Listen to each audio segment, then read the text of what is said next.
I am angry. Yeah? I'm very, very angry this week on the Rage Select podcast. Why? Because it is May the 5th, right? It is Cinco de Mayo. We are recording this podcast. Yes. Yesterday was fucking Star Wars Day. May the 4th. Was there a new Rogue One trailer? No. No. Why the fuck not? That was the perfect day to put out a new Rogue One trailer. What the hell is going on? Hey, welcome everybody to the Rage Select podcast. I think it's going to be an ornery podcast for me this week, John. I'm Jeff. I'm very ornery today. I don't know why I slept wrong. My neck's a little out of shape. Just general. Okay, well, I'm John, and I'm not ornery.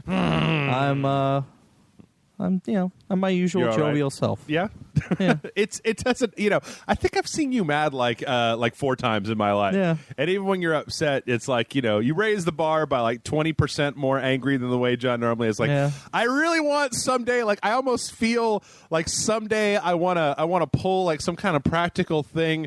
I want you so mad that you're just like tearing stuff off the walls and throwing stuff around and like, I'm gonna fucking kill that guy. If we're gonna do that, you should probably have me play WWE No Mercy at the hardest difficulty. Okay, and that'll annoy the shit out of me. Oh man, you know what? So last week, this week I've been playing Overwatch. I almost broke an N64 controller because of that. Oh shit.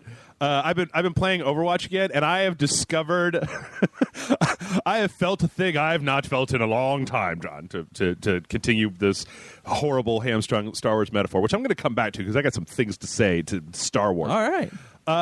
I have discovered a feeling that I thought was so far gone out of me. Like after so everybody knows that. So you're saying you just got this feeling deep inside of you? That's. Yes. Girl, you just don't realize? That's correct. That's correct. Yes. So everybody knows that back in the old days, like, there was a time when Jeff didn't just go multiplayer. Like back when I was playing like Counter-Strike and some Team Fortress and a few things back in the old days, I had some fun with multiplayer before it became all like, everybody's just, fuck, you screwing up my score. Back in my day in '02, and right. I had to connect to the internet, and it took just 5 minutes just to be able to connect to a server. Bitch, I bought Cali, all right? tell you people now. 56K was the fastest you could get in those days. Man, I wish I could get my voice surgically altered to sound like that. It would make everything I say sound so much better if I was just like, welcome to the Rage Select cast. I'm 90 years old. No, so I've discovered a thing, an old feeling that's back again, and that is, what are you doing? The objective is to push the cart, not to not die. Push the cart. Why are you guys all standing back here? And I'm just like running forward with Tracer into the middle of the entire enemy team to push the cart forward 6 inches while my team all hunkers back, all being safe and careful. The tank is behind a wall. There's like 6 snipers on my team, and I'm just like, move the fucking cart forward, or stop the fucking cart. Like, don't go. You're having a duel with this guy over here. Meanwhile, they're. So yeah, I have yelled at my team. Never through the headset. Never through the headset. Just at the screen. Right, just at the screen. Yeah. Right. Yeah. As you do. Yeah. I installed the Overwatch beta on the PlayStation 4. I immediately went into the settings and turned off all of the voice comms because, that's the first thing that you do. Yeah.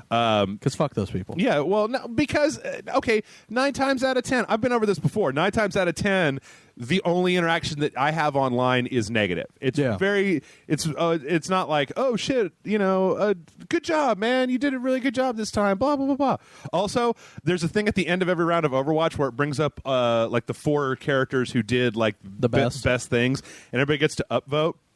And I swear, I think it was the night before we recorded a little bit more of it, where like I was in that ranking. I was also had the play of the match, right? So it goes back and shows everybody doing this.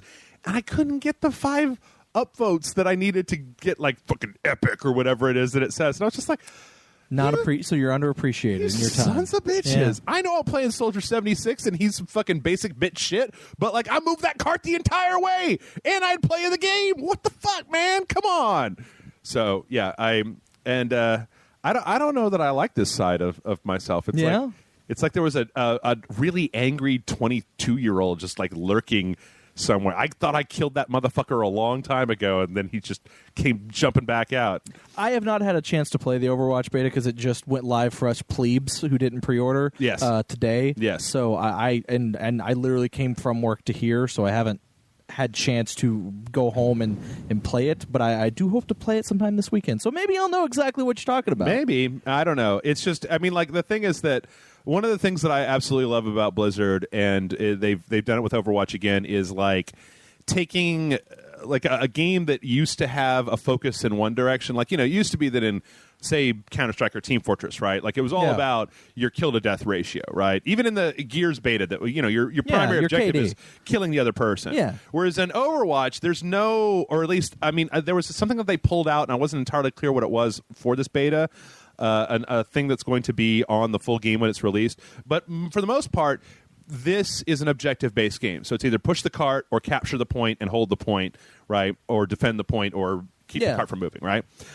So, like, to me, I don't even care if my kill-to-death ratio is great, because the objective is not getting through, for my money, it's not being top of the scoreboard that I care about. It's winning the match. And winning the match may involve me dying way more times than I kill other people. But if that dying achieves our objective, then who the fuck cares? So I can get that. But yeah, I really enjoy that. But was there anything for Star Wars this week? It seems like a really kind of, I mean, like, wasn't last year, didn't they put out like the Force Awakens trailer on the I don't remember. Well, the funny thing is May the 4th is not actually Star Wars Day. Oh, God damn it. Star Wars Day is actually at the end of the month, if I'm not mistaken. What? I think it's like May 22nd or something like that. Is that like when the first movie came out in theaters or something like that? I think something like that. Well, shit. But because May the 4th sounds, May the 4th be with you, sounds very cool, and then you have Cinco de Mayo and then Revenge of the 6th. Right. People just assume that May the 4th is Star Wars Day. Right. Well, I did, and so much so that by the time this comes out, people on our Saturday playthrough of Vanquish with Matt and I was so confident there was going to be a trailer that I was like, "Hey, Matt, let's do some predictions for what's going to be in that new Rogue One trailer coming out tomorrow." Yeah, it didn't happen. No, it didn't happen. Now you look like a bunch of jackasses. I look like a fool. I look like an absolute fool. But more than usual. Yeah, that's nothing new. It's pretty much always. Hey, John, how is it going with you? Do you do anything? It's going pretty good. Do anything of note? Played some of the Nioh alpha beta demo thing. That game's good. Yeah, it's really good. I like it. Game's good. I like it a lot. Like, I actually really looking forward to it. It's like they took Ninja Gaiden and then like soulsed it up a little bit, like put a little bit more depth and complexity to it. It's solid. Yeah, no, I dig it. Like, I like it because, I mean, one of the reasons I like Bloodborne more than Dark Souls is because it's fast paced, and I don't have, it's a lot more fast paced. They want you to go in and do damage and get out kind of thing, right? Instead of slowly monitor the patterns, put up your shield, hit, wait another 5 minutes. I can't play Dark Souls. I know. I can watch you play Dark Souls, and I love watching you play Dark Souls. Yep. Like, I found that I love watching people who are good at Dark Souls play Dark Souls because it's fucking awesome. I cannot play Dark Souls. I saw a guy last night that took on one of the Dark Souls 3 bosses and killed him in one hit. Wow. It was like, he had like he just put on like 5 buffs before he started. Yeah. And then this boss could be parried, and so he just parried his first hit, and then his riposte with all those buffs on. Jesus. One hit killed it. And it's one of the bosses that... It's funny because I was reading the article. It's this boss named Pontiff Suleiman, who is a kind of a difficult boss. Yeah. Like, if you haven't played Dark Souls 3 and you want to keep all the bosses from being spoiled, I'm not going to go into lore or anything. But basically, he's just a giant like melee guy with 2 swords, and then halfway through the match, he gets a clone that does everything that he does before he does it. So like, right before I think I remember you telling me about this guy. And it was weird because I had to readjust my thinking, and once I started thinking of the clone as basically a telegraph for what he was going to do, it's like I could get away from him, watch what the clone did, and then when he went to do that, react to that. Once I got that down, it was like piece of cake, easy peasy. Yeah. But apparently a lot of people have some serious problems with that guy. But anyways. Sorry. Back to the point. But Bloodborne, like, I really like the combat, and it's one of those things that it doesn't matter how much I die, Yeah. I still enjoy it so much that that doesn't bother me. Right. Like literally, I was in that starting area forever. I don't think you've ever been. Have you ever gone back? I mean, I got you through I've gone back a little bit. Get through the old Yarnum or whatever, Old Town. What's the second place with the Bloodstar Beast boss? Yeah. I haven't actually beaten that area yet, but I have gone back and played it a little bit, and I still enjoy it. Like I said, but and this is kind of the same way. Like I really enjoy the combat. I like the variations on the different stances. I really have fun, and I like the fact that even the whatever you want to call them, like the throwaway characters that are there that are that they're just like the common character, the regular enemy, right? Like they can sometimes surprise you and actually be a challenge at times. Yeah. So like I really dig Nioh. I really dig that game. I need to go back and I can't. This is the last day, but I really would like to go back and it's just it seems like the sort of thing where everybody has like 3 or 4 moves before your stamina's gone. You and enemies. I'm actually really impressed. Because when I saw this, like I didn't really know what it was going to be. The first trailers were very just kind of like open, but like it's such a game changer putting the enemy stamina bar up there and then letting you perform actions to mitigate enemy stamina. Like instead of because in Dark Souls and in Bloodborne, stamina is all one-sided. Yeah, like you see the enemy health, but your stamina is really all that counts. Yeah, here it's like their health is less important than their stamina, because if you get their stamina all the way down, then you could do one of those execution moves on them. So it's amazing, and this is one of those things that we talked about during the video, is that I love that Team Ninja is not just making a clone; they're taking like some of the vital lessons and methodology of Dark Souls and Bloodborne and putting their own stamp on it. Yeah, and doing something fresh with it, so that it really does. Like, I mean, I'll be honest, I've kind of come down to like I have very little desire to go back to Dark Souls 3. I feel like I need to, and maybe there's a nut that I need to crack that just is like, here's where the game really opens up, because it's just really hard, and it's so similar to the previous. I don't think it's a bad game. It's just that like when I look at that Nioh demo and I look at Overwatch and I look at Uncharted 4, it's like I think I'm more excited for those. Like this may be the first year where the Souls game doesn't dominate your best of. Yeah, honestly, like the last few years, like last year it was Bloodborne, year before it was Dark Souls 2. Like I just this year Dark Souls 3 might not make it to the top of my game of the year list, because it's a good game, and I'm still, the Bonfire Side chat guys have gotten into their lore discussions of it, and it's possible that between them and Vatividya and some of the other people that you might end up, there might be lore in there that I'm not getting that really changes the way that I feel about it, which is what happened to me with Dark Souls 2. Yeah. But right now it's just kind of like, boy, it's such a grind to play, and it's like they really amped the difficulty to a point where, like with Nioh, I know when I died. I know why I died. Is because I overextended myself. I needed to get back. I needed to recover stamina. Yeah. But anyway. I mean, other than that, I've been playing that. Not really playing much else. Just, the usual. Can't really think of anything else I did. I felt like there was like before I came over here, I was like, oh man, I want to talk about this thing, and then like I get here and I'm like, I don't fucking know what I was going to talk about. I didn't do anything. I literally sat at home with the dog the entire week. Okay, how's the dog? Dog's good. Yeah, she's a little shit, but yeah. No. So the other night, and this is kind of to me, she sleeps in our room. Okay. So that when we go to bed at night, she's in the room and she's not wandering around or whatever. And she's pretty good about letting us know when she needs to go out. And the other night, this is like a couple days ago, she made it very clear she wanted out. She wanted to go outside and do her business. Sure. All right, cool. Get up. And this is like at 2:30 in the morning. 2:30, 3:30 in the morning. Damn. So and it happens sometimes. Whatever. I get up. I take her out.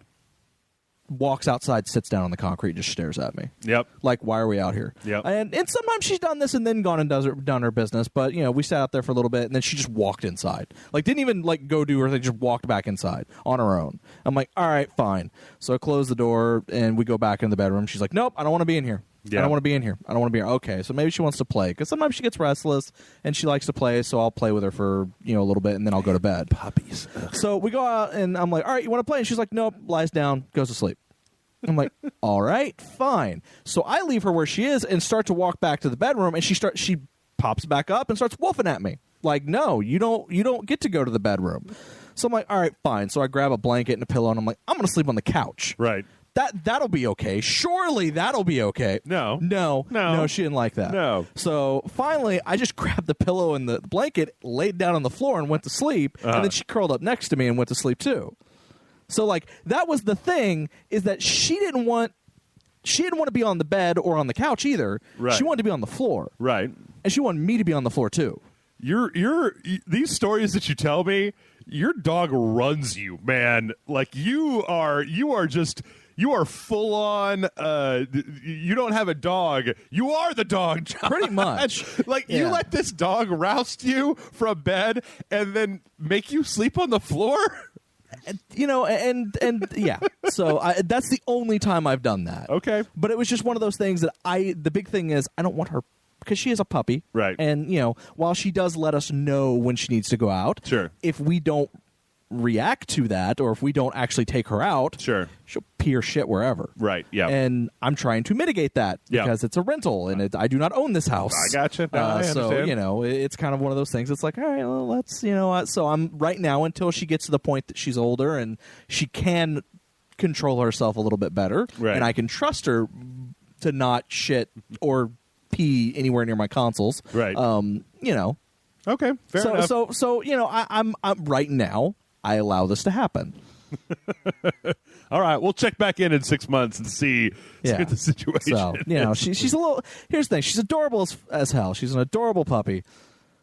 She's also she knows when she can fucking get away with shit. Pushing your buttons, man. Yeah, you're being manipulated by a dog. Yeah, I am. I agree. You know, I admit it, but she's a cute dog and I love her to death. So you know. Well, we've got a crap load of news this week, but before we get there, okay, we got one more thing to talk about. Oh, what are we going to talk about? Oh, you know what we're going to talk about. Do I? You do. Power Rangers. Oh yeah, Power Rangers. There was a picture today of the Mighty Morphin Iron Man Power Rangers. Yeah, Power Rangers in their new costumes. Yeah. I mean, we already got Rita Repulsa. Sure. And looks nothing like Rita Repulsa. Right. I don't hate the design of the costume, but it is what it is. And now we have the Power Rangers. Yep. I have no dog in this fight. So, John, what do you think? You're a Power Rangers fan. So I don't hate the designs because I don't know if you ever saw the costumes for the first Mighty Morphin Power Ranger movie. No. They are completely different than the TV series as well. Okay. They're more done up like armor instead of spandex. Right. So it's not far off from what these look like. Okay. Now, those did not look like Iron Man armor, whereas these look like someone saw Iron Man and went, let's just paint it other colors and then put Power Ranger helmets on them and call it a day. Okay.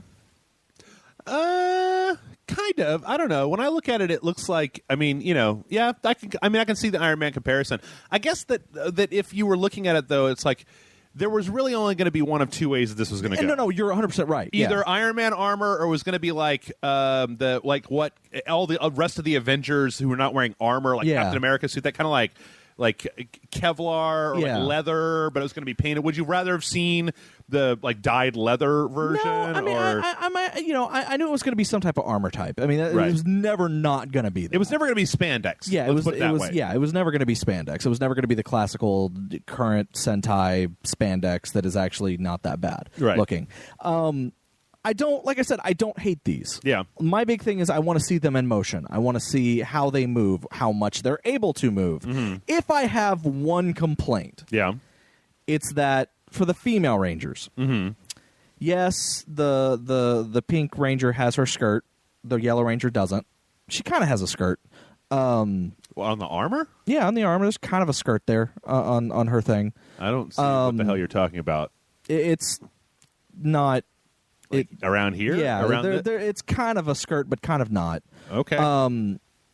But and they have their boob armor plate, whatever. That's not. You're not going to get. You're going to get that. That's Hollywood. Sure.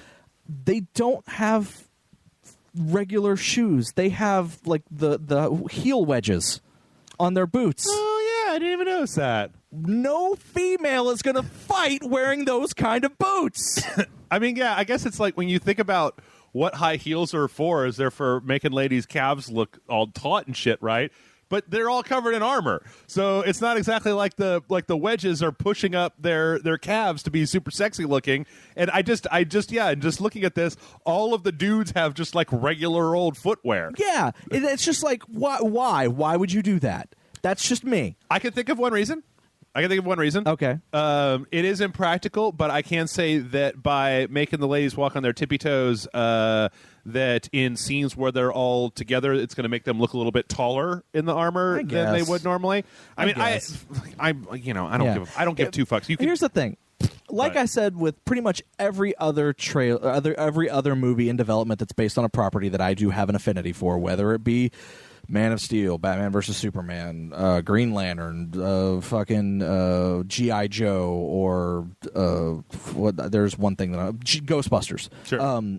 I've always said I need to see a trailer first. Sure. Before I can pass any judgment on anything, I need to see a trailer. Yeah. If I see a trailer and it looks like shit, then it'll probably be shit. Though I'll still give it a chance. But I'll say that the trailer looks like shit. Mm-hmm. If I see a trailer and I don't hate what I see, Yep. then we're good. Yep.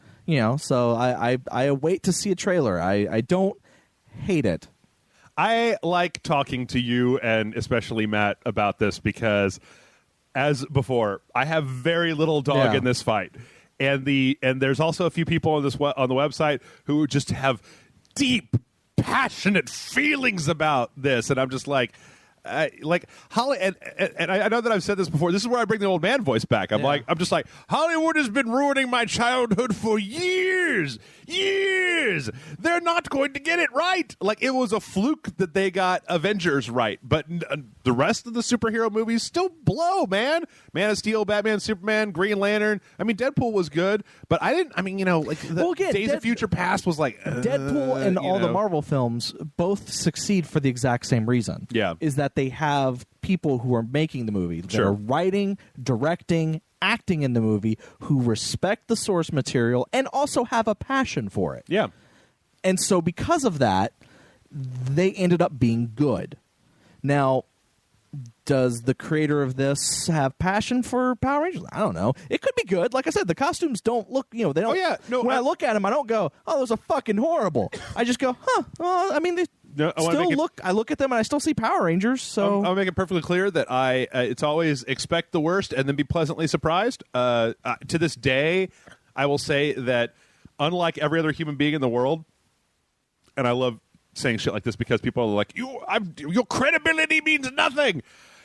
I went into the first Fantastic Four movie with the lowest of all expectations, and I came out of it going like, yeah, that could have been way worse, to the point where I actually have... The Jessica Alba one, I'm assuming. Yeah, a little bit of an affinity for that one. Now, the fucking Silver Surfer was just atrocious. It was just garbage on fire. So we're not counting the Roger Corman Fantastic Four movie? No. Because I love that movie for how terrible it is.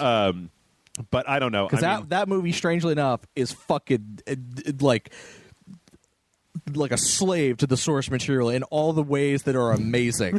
I need to watch it. I've never seen it. And how terrible. I've got a bootleg of it. I'll loan it to you sometime. But I guess what I'm getting at is just that, like, I've kind of gotten to the point where it's starting to become to me strange to watch people get so upset about this stuff, but they get upset the same way over and over and over again. And I'm just like, Hollywood has already fucked me, right? They've either fucked up a number of my childhood things that I liked. They've taken the stuff out of context to the point where I'm just like, do whatever, man. Like, it's like 3 out of every 4 times you're going to fuck it up. Yeah. You're going to fuck it up. It's why, I don't know, I can't muster any...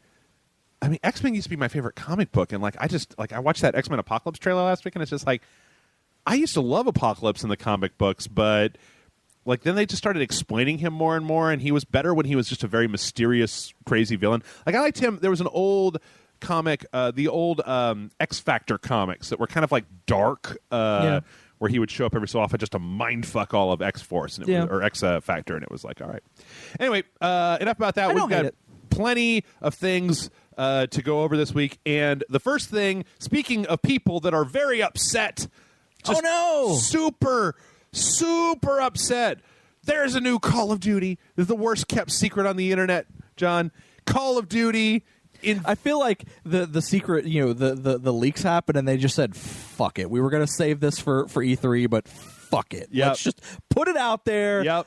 It's out there. Let's put it out there and we'll blow people's minds. As a quick sidebar, I've given E3 like 5 years before it's completely obsolete because it's just become the sort of thing where it's like you can release vertical slice demos to the public on every console on the PC, and you can have your own event on Twitch for nothing. Nintendo has already shown that you don't need to rent out some staple bullshit. But anyway, all right, so there's plenty of to talk about here. Let's talk about this trailer.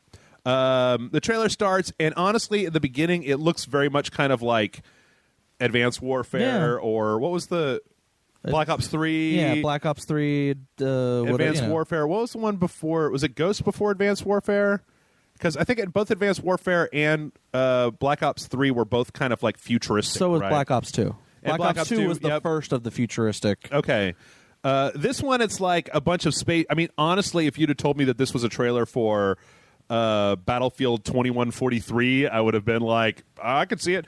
But yeah, it's like all of this warfare. It's all pretty modern. There's jets, there's guys, and then it's like the main character that we're looking at gets into a jet and they just like blast off into space and they play a really horrible cover of fucking Major Tom. Why couldn't they just use the original Major Tom and then like put a little remix backbeat behind it instead of getting, I don't even know who because that's the hip thing to do, is to get a cover of a song that's popular and usually to slow it down. But because it's Major Tom, and which is already a slow song, they just sped it up to kind of to compensate. It kind of made it a little bit more rock. There's a part of me that is like, God damn it, respect David Bowie. But then I have to think that I don't even think that this trailer would have had a David Bowie song if he hadn't passed away earlier. They probably would have. When you think of like, what is the hard jamming song that we're going to put in our fucking Call of Duty trailer? I don't think that Major Tom is the first thing that comes to mind. But anyway, back to the trailer. So it's like they blast off, and then they're in space. There's mech suits, there's robots and vehicles, and fucking alien planets, or just planets, and like dudes in space armors and. So before we go any further, John, what do you think about this trailer? I mean, it looks like it's an interesting game. It looks like a futuristic military game. I kind of like the way it looks. I don't hate it. Like I said, I'm not a big Call of Duty fan, but I mean, it also. But having said that, it kind of doesn't look like Call of Duty. No, the way that the it action looks like goes, a prequel to like Destiny or something. Yep. It looks a lot like Destiny or Halo or whatnot. It's very, I don't know. Yeah, you're right in that it seems like it's. I mean, it kind of starts off. It's like, oh, well, this kind of looks like even going further into the future of like Black Ops or Modern War or Advanced Warfare. Right. This I could almost see this being Advanced Warfare 2 at this beginning part. Yeah, and it's going, and then once it goes into the space thing, and you start seeing the suits that they're wearing and everything, it's like, oh, this is not Call of Duty anymore. Yeah. I mean, that to me, the action still looks very Call of Duty-ish, but the setting, well, I don't know. I guess it kind of depends on what you think Call of Duty is. Yeah. And like I said, having said that, by saying it doesn't look like Call of Duty, that is not a dismissal of the game or even a endorsement of the game. Yeah. It's just, I'm saying that, if the part when it flies up into space, from the part of the trailer where it flies up into space and onward, if you were to show me just that and say, name the franchise, I would probably say Destiny 2 before I would say... I would say Battlefield 2142. Or a Battlefield game, or a prequel to Destiny, or some other, outer space, franchise. But everything before they go into space does look like Call of Duty to me. Yeah. Like, it looks like what Black Ops 3 and it's also Advanced Warfare looked like. Worth noting that the Black Ops 3 trailers were all real good too, and then I didn't really care for Black Ops 3. Yeah. Like, I didn't even bother finishing the single player campaign because it was kind of like, no one plays those, Jeff. Well, I do. I played all of them, man. I even played Ghosts. So you're the only one. I'm the one. I'm the one guy. I'm the one asshole who demands a single player campaign. Mostly because I love the single-player campaign of Call of Duty 4 so much, and oh, shit. Everyone loved that. So at the end of this trailer, we get a little mini trailer that shows that they have they're putting out a remaster of Call of Duty. What was that, Modern Warfare? Yeah, Modern the first Modern Warfare, yeah. And actually what's really interesting about this trailer is that, like, this isn't just like an HD. No, they completely remade the game from scratch. Yeah, they completely like I saw some like a comparison between like these shots and the shots in Call of Duty 4. Yeah, and they're slightly different. Like the camera angles are slightly different, and like it's not no. They've even stated like some of the stuff that come out about it, like stated like they basically remade the game from scratch using like the current engine. In the current engine, yeah. And okay, so all right, so now let's get into the nitty gritty. Well, first off, before we get into the nitty gritty, this Call of Duty, this Modern Warfare remastered, is only going to be available right now, or when this comes out, if you buy the $80 version of the Legacy Edition or higher of Call of Duty Infinite Warfare. Yes. And it'll be a digital download that you'll get a key for, and then blah, blah, but they're not going to sell it separately. But they're not going to sell it separately, and they say they're stating that they have no plans to ever sell it separately. The only way you're going to get Modern Warfare Remastered is if you buy the Infinite Warfare Legacy Edition. That is a lie. I'm going to tell you right now, man, within a year, that shit's going to be... I agree. Like, they may be saying they have no plans right now. Right. Because they would never do that. Well, like the most popular Call of Duty game of all time. The reason they're going to say they don't have any plans right now is because they want people to buy Infinite Warfare. Right. Because they know that if they release these two on the same day, you could buy Modern Warfare Remastered for $20 or their new Halo game for $60. People would buy the old one. Yeah. Because it's the most beloved Call of Duty game of all time. Yeah. I mean, I'm actually legitimately excited to have a good version of Modern Warfare to be able to play, because that game is fucking hot, man. Yeah. Like, that was the game. I didn't play Call of Duty before Modern Warfare, and then I played it and I was just like, good God. This is and what incredible. little they showed of it looks good. Yeah. It's going to have 10 of the multiplayer maps. But now we can get into the shenanigans. All right, so as of this recording on Happy Cinco de Mayo, this Call of Duty Infinite Warfare reveal trailer has 8,338,405 views.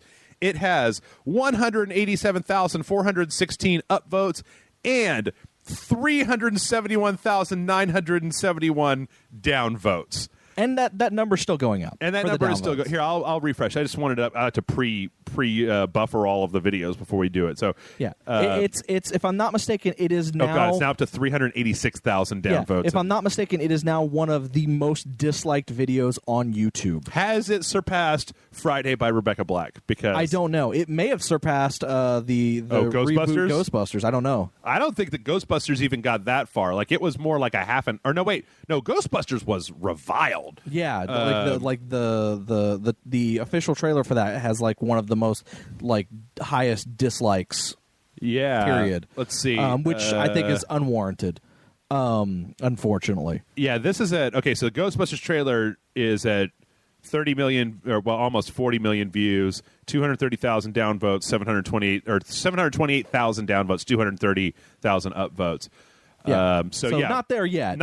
But this thing's only been up for 3 days. 3 days. So, all right, let's. John, actually, while we were getting ready, found that in the time between I pulled the story up, that apparently Activision had an earnings call today, and they were asked about the massive amount of dislikes for the video, and they actually had a response. Do you want me to read the whole response or just surmise it? You summarize it, but use your best Activision voice. Oh God, does Activision have a voice? It's to me, it's it more like a robot? We think that. To me, it's like a big corporate fat cat with a cigar. And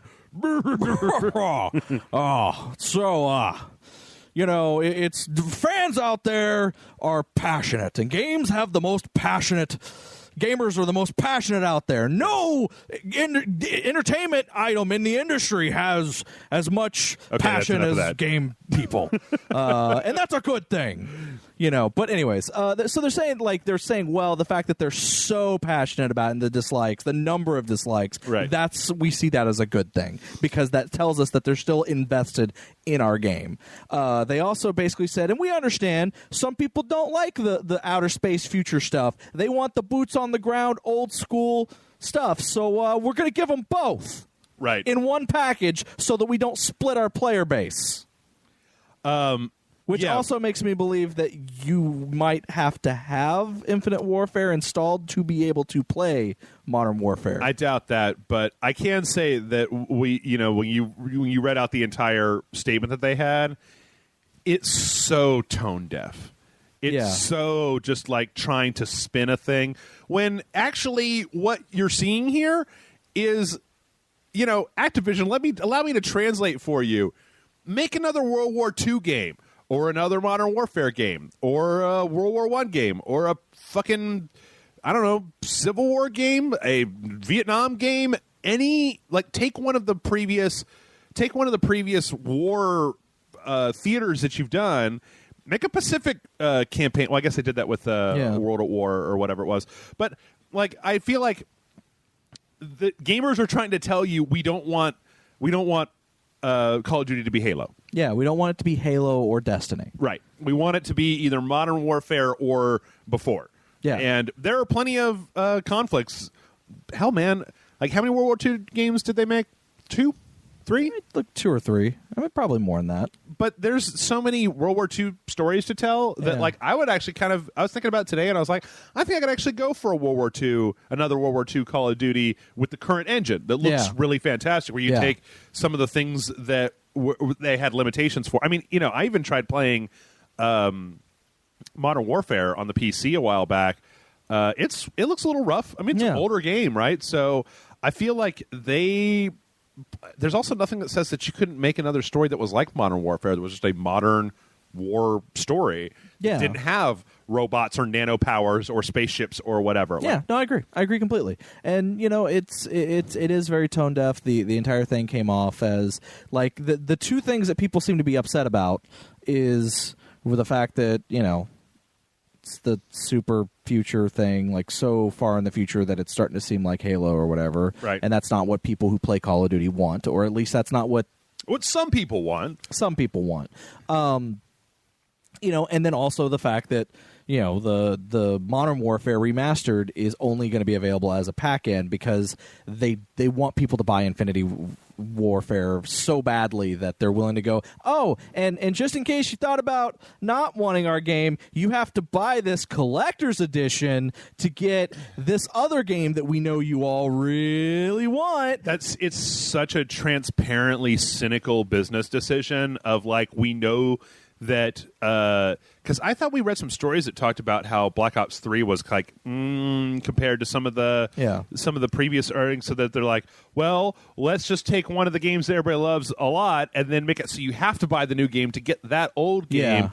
It's so cynical, and to me it shows such a disdain for their fans. Yeah. Because if they really thought that Infinite Warfare was a solid product, they wouldn't feel the need to make you buy that, because what you're going to get for the way you're going to get Modern Warfare Remastered is it's going to come with a code. You're going to download it. They could just put that shit on the store, right? Yeah. They're going to have to certify it through Xbox, PlayStation, Steam, and whatever anyway. I'm honestly wondering if there's some possibility that they might, it might turn out that you have to have Infinite Warfare installed to be able to play the game. There's no way to have the code is not an actual full game, it's an add-on. Oh, like a mod, like an expansion or something. Yeah, I'm wondering if they pull something like that, just to be able to say, well, we can't release it as a single game by itself because it has to have this other game. Yeah, and because again, the thing that they said was we wanted to give people the old and the new without splitting our player base.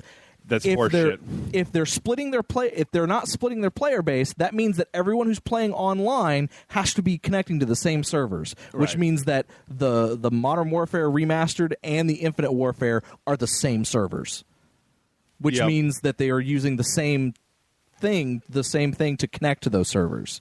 So I'm suddenly wondering about that. The other thing I thought was funny about the response, though, was that the way they tried to spin the downvotes by saying, well, if you don't look at the downvotes and you just look at the number of views compared to the number of upvotes, it's the most upvoted launch trailer we've ever had. Yeah. It's like, Well, I guess that's one way to spin it, but sure. And then they also brought up the fact that Black Ops 2 had was also at the time the most downvoted trailer or launch trailer that they had done for a game. Right. And Black Ops 2 ended up being one of the most popular games they ever made. Yeah, well, I mean, I honestly again, this is kind of like the Power Rangers thing where I have such medium feelings about Call of Duty. I played the single player for most of it, but I don't play the multiplayer because it tends to frustrate the shit out of me. I didn't like Black Ops 1 very much, but I thought Black Ops 2 was actually kind of revolutionary and incredible because of the whole branching storyline thing, and I wish that they would have done that. And one of the things, I mean, just to throw a little bit of positivity on here, one of the things that I did notice when they were talking about this in the press release they had on Sony's blog was that this will be the first game where Infinity Ward has had the full 3 years to work on it, instead of the year or 2 year cycle, right? From it used to be the trade-off thing. So I don't know. There's also going to be zombies, and of course there's going to be zombies. Yeah, the PS4 is going to get the DLC early, but yeah, I don't know. I can see. It really is kind of a mess, and I feel like Activision really needs to reconsider. I mean, there's a time and a place where Activision could kind of just piss on their consumers, whatever.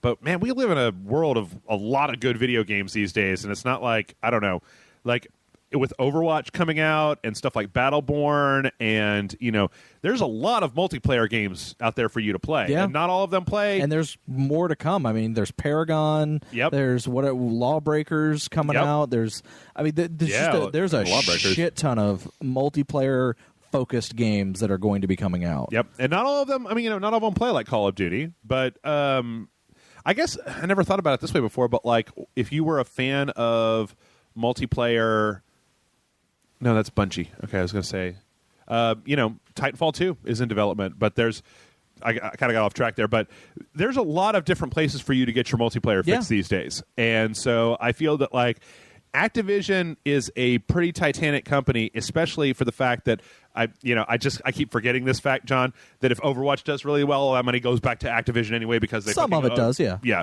And they have Skylanders, which is obviously a cash cow. And no matter how many downvotes are on this trailer, people are going to buy this game when it comes out. And there are going to be some people that don't buy the Legacy Edition, and I'm almost guarantee you that's why another thing I was thinking of is that people who don't buy the Legacy Edition will probably have the option to buy the add-on for the remastered. Oh, maybe. But that's why I think it's not its own separate game. I just think that I just think that Activision needs to fucking like be careful because the more times like the further down this slippery slope they go in fucking their consumers rather than listening to them and trying to address what they have problems with and not this earnings call bullshit of just like, well, it's not a problem. It's not a problem. That stuff. I feel like Activision right now they've built up bad blood over time for a lot of different things that they've done. Yeah. And if they keep doing shit like this, I feel like eventually you're going to start to lose people. You're also going to start to lose some of the people who want their Call of Duty games to be modern, and not futuristic. So, I mean, because this is the second 2 in a row now. Anyway, what's that? I thought it was 3 in a row now. No, Ghosts. Oh, Ghosts. Yeah, Ghosts was right. Was 40 that modern? Oh, okay. All right. I think. I thought it was like in the near future. It was, wasn't it? Where like it wasn't as far in the future as Advanced Warfare and Black Ops 2 and 3, but it was like a little bit in the future. No, it definitely had some future because didn't it have like weren't there missions where you had like the big dog robot that you would hide behind? Yeah. So it had robots and shit too, right? Yeah. And then before that was that Black Ops 2? Yeah. Fuck. It's Black Ops 2, Ghosts, Advanced Warfare, Black Ops 3, and now, wow. Yeah, okay. All right. Call of Duty fans, I 100% understand. Come on, Activision, take a step back and make a World War II game or a Vietnam game. They need to make another Vietnam game. I feel like that's a... Well, Vietnam was Black Ops 1. Oh, yeah, sort of. There were parts of it in there. Yeah. Well, speaking of all of this, we need to get going. Unfortunately, tomorrow there's going to be a full trailer, but we have the Battlefield world premiere teaser. It's basically just a guy's face. Guy looking up. Yep. And then it And goes he's just like, staring at you, and he's got dirt on his face. yep. He looks like he's wearing a jacket. Yep. So by the time this comes out, you guys have already seen that trailer. It's got a collar. Yep. Hope it. I don't know. Like maybe this is where EA and DICE really stick it finally to Call of Duty, and they're just like, "You want old fucking shit? World War I, bitch. Let's do this." Yeah. Look, they're saying it's game engine footage, but even the words game engine footage on a trailer doesn't mean anything. Doesn't mean jack shit, because game engine can be like, you can do your cinematics in a game engine footage, and then your actual game doesn't look quite as good. Sure. Yeah. I mean, like this reminds me of when we saw Nathan Drake's face in the first trailer of Uncharted 4. And don't get me wrong, Uncharted 4 looks hot as hell. Yeah. But it don't look like this. So, or it didn't look like that first trailer. All right. Well, anyway, let's move from the serious to the completely wacky, zany, nutty bananas. There's a new Persona 5 trailer. I keep forgetting, John, how much I want to play Persona 5. Yeah. This trailer is...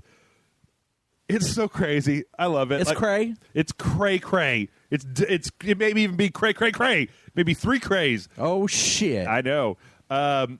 So I don't have like all the world's Persona knowledge. The Persona games have always been a franchise that I've always like wanted to play. Yeah. But like at the times that I wanted to play them, I did not own the consoles that they were released on. Yeah. And then when I did own the consoles that they were released on, I was so far removed from them that I forgot. Yep. And then by the time I'd remember, I'm already on to the next console that they're not on. Yeah, I kind of wish that they would take Persona 4 and remaster it and put it out on the PS4, or like 3 and 4. But anyway, this trailer, wow, it's just like, it's every second of this trailer, and it's also got a shit ton of dialogue in it. I don't understand what the dialogue is, but because it's in Japanese. Yeah, every single it's not in English, Jeff. Right. That's why you don't understand. Is that what that is? Oh man, it's so crazy. It's so bizarre. We've seen this trailer is actually like in the previous trailers we had seen the main character, the red girl in red with blonde hair, and then the kind of dude with the short hair. And there's at least, I believe it's 3 other characters that are in here. I think they might all be women. There's this girl with the mask that we see. There's kind of a girl that looks kind of like she's a hacker. And then towards the end, there's a girl with like a cowboy hat. Cowboy hat. Yeah, but I mean, like, just this trailer is like a fever dream, man. It's like, oh, here's a pyramid. Here's outer space. Here's the future. Here's a guy with his ponytail standing up, and his face turns into a weird melty thing. Oh, and you're at school, and you're doing chores, and there's a sphinx with glasses on. Here's a hacker lady. She's got a UFO. And it's just now they're at the beach. And it's like a 4-minute trailer, and it just keeps going like that. And I'm just like, goddamn. I mean, like, goddamn. Yeah. It just, I can't wait to play this game. And now I am sad because the September release date in Japan means that we're probably not going to see this in the States until 2017. Yeah, probably. Almost guaranteed. Yeah. And I say that, John, hoping to exercise the Jeff magical power where I say a thing and then the game industry proves me to be a foolish fool by coming out the day after I say a thing, a declarative statement. Well, I figure, like, if anything, it's a fly guy. I figure that if anything, they're probably thinking, well, people on the Wii U are going to get that. What is it? That crossover with Fire Emblem? Tokyo Sessions Sharp FE. Yeah. Yep. Like, people will have that to play for a while, and then we'll give them till next year to play this. Yeah. So I mean, who knows? I don't know. This just looks. It just looks awesome. Like, just every single second of this trailer is kind of crazy and bananas, and I fucking absolutely love it. Like, yeah. I'm having a hard time. I mean, I know a little bit from Persona 4 of the way, and a little bit of the Persona 3 that I played, of the way that the game is laid out, and I think that everything that you're seeing that's nutty is inside of the Persona realm. But then I thought the main character was also supposed to be a cat burglar, and there seems to be like some third-person kind of action sequences in there, so I can't tell if some of that is in the real world as well. The whole thing seems to be definitely based on masks, that everybody has a different mask that they put on that gives them their powers.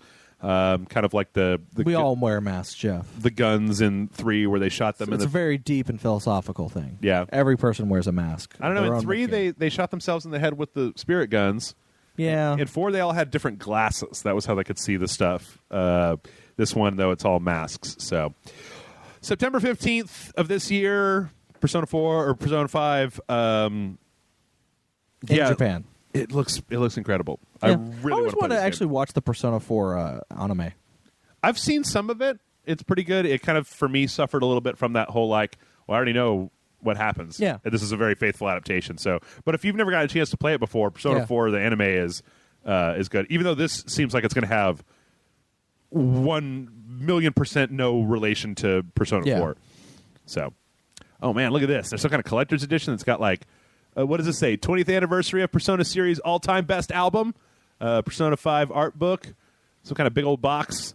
And then like, what, 1, 2, 3, 4, 5 discs? Soundtracks, all soundtracks for each game. Okay, yep. That's probably what's in that little CD box. So, yep. I don't read Japanese here. Yeah, so here's, okay, so that's Persona 3 FES, Persona 4 Gold, and Persona 5. This is Persona 2, Persona 1. All the games. Oh, I really... You know that if you have a PlayStation 3, like, nobody's keeping track of it, but you know when they started putting PS2 games out on the PS3? Yeah. You can play Persona 4 on the PS3 right now. Oh, okay. You get the emulated version of Persona 4. I actually downloaded it one day, but I hesitate to ever put a video of Persona 4 on the website because I'm afraid that people will come to my house with pitchforks if I ever stop playing it, if that happens. But Sequential. Yep. No. Next up, it's funny how happy this particular trailer makes me, John. There's going to be a new Dawn of War game. Dawn of War 3. Yeah, it's like so far in the last few years, Dawn of War seems to have been really relegated to like indie games, like the Space Hulk game, and then there's that weird online class-based shooter, and then like Gothic Armada. Like, but this is a fully rendered, full CGI trailer. Like, doesn't have anything to really do with the gameplay, or at least I don't think it does. If the gameplay looks like this, that would be pretty freaking incredible. Yeah, I don't think it'll look anything like this. It's doing a lot of stuff that I don't understand what the hell is going on. Like at the very beginning, the bunch of Space Marines all kind of go down on one knee and they're using their swords to like keep them from flying off, and then a bunch of orcs come and they kill them, and then a bunch of Eldar see them and then they start coming, and then the Space Marines come, and then the giant Eldar war machine things come out, and then they have a fight. I don't know what any of those are. The big orc. Well, see, in original Dawn of War, the first RTS, it was like every the top of the tech tier for every one of the factions would bring you like a giant, like kind of map destroying unit, except for the Space Marines, as you had to get all the way up to the top of that tree to spawn 4 Terminator armor, which were like probably the most powerful ground units. So.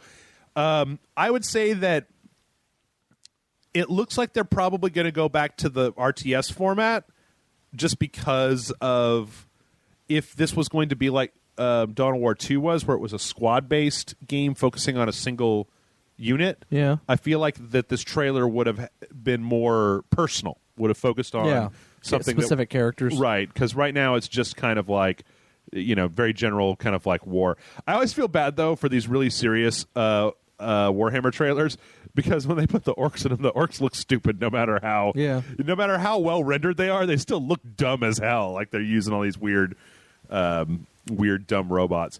It looks like from the press release on their website that said they're going to have 3 separate campaigns. There's going to be a human campaign, an orc campaign, and an Eldar campaign. I'm looking forward to it. I dumped just a ton of time into not Total War. What am I? Not God of War. Dawn of War. Dawn of War. Right.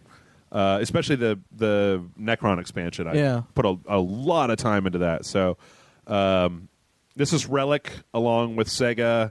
I don't know. Does this do anything? Does this do anything for you? I have no affinity for this franchise, so I can't really I can't even tell you what I'm looking at. Okay. So. Okay. Fair enough.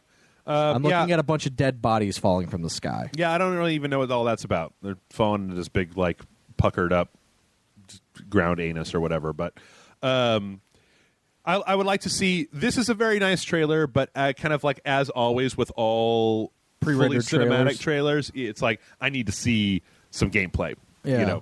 I said it for everything from fucking, Overwatch on to...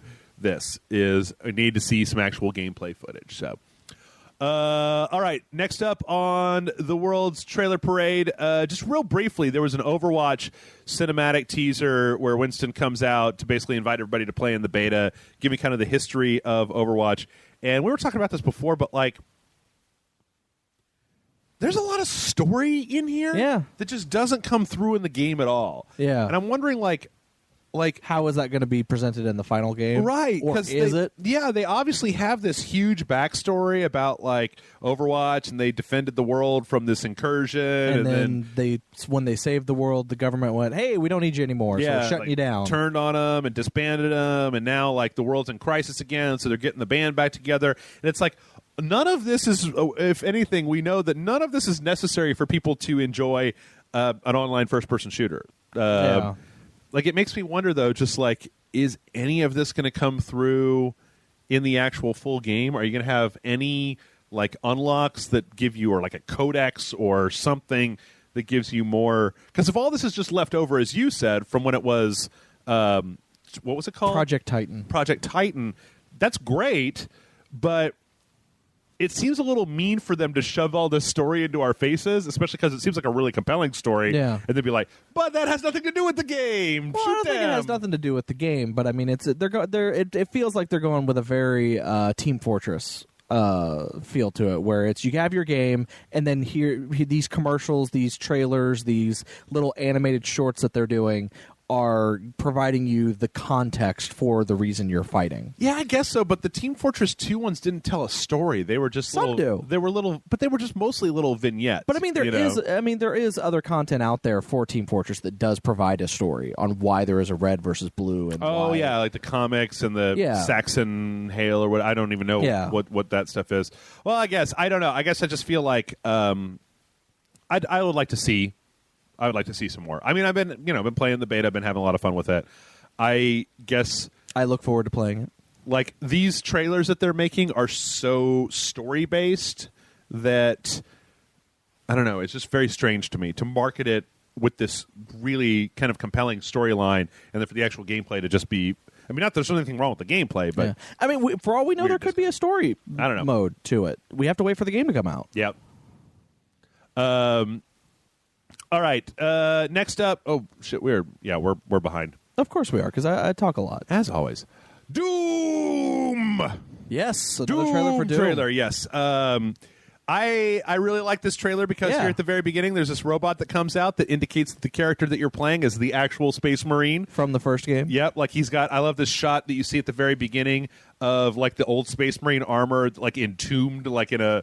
Like it's been preserved for years, and the character puts it on, and then it's just fucking balls to the wall action. Yeah. Woo! Yeah, no, it looks great. Like I'm excited for this game next week. Is this next week too? Next week, Friday. Motherfucker, man!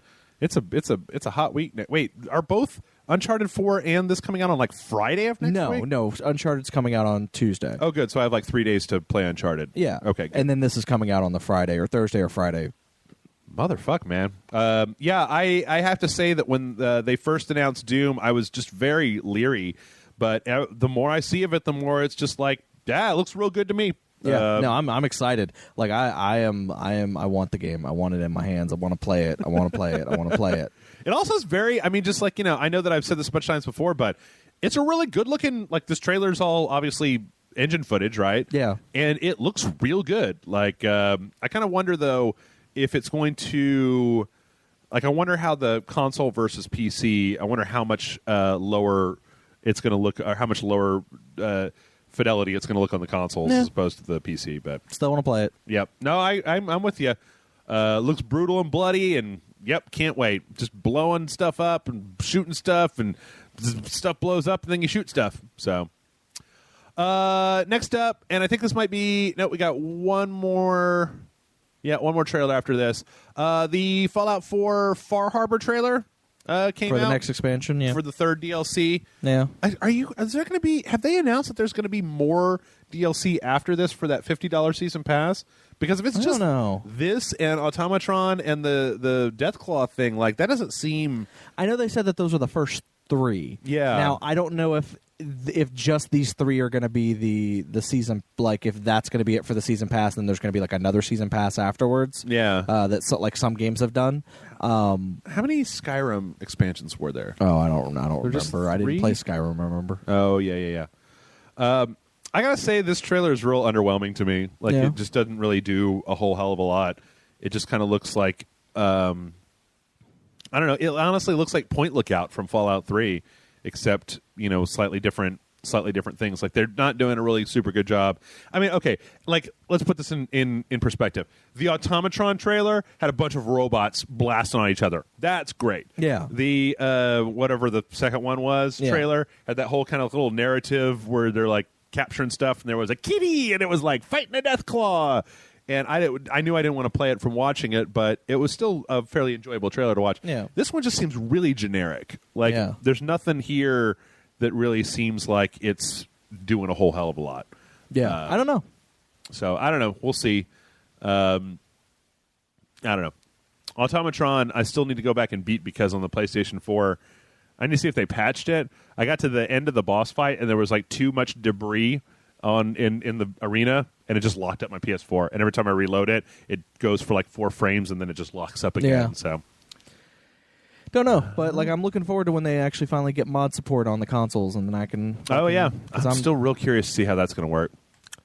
And last but certainly not least, we got a 1-minute trailer for what the hell is this called again? Dangerous Golf. Dangerous Golf. Tee off, motherfuckers. Which is basically, it just seems like Burnout with a golf ball. Yeah, the crash mode, not regular Burnout, but like the what was it? What was the actual name of that mode? Was it a Crash Breaker or something like that? It was just crash mode. Yeah. Except that you hit a golf ball, and this 1-minute trailer, this golf ball is just rolling around a kitchen, destroying every single thing it touches, and it looks like you've kind of got the little after-touch meter that you can use to bounce around and do stuff.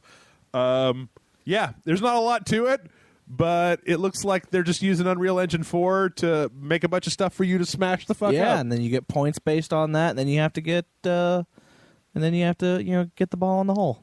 I don't understand.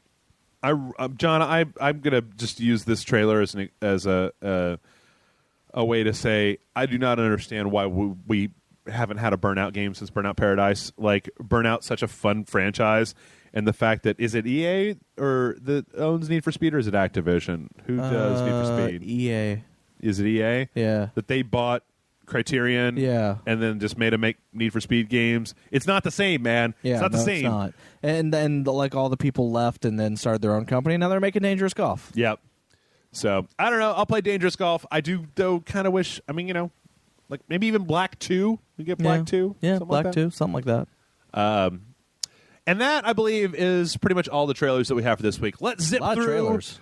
What's that? A lot of trailers. Yeah, let's zip through the rest of this because there is more stuff to briefly talk about. Respawn Entertainment, makers of Titanfall, have been contracted by EA to make a third-person Star Wars action game. Hey. Yeah.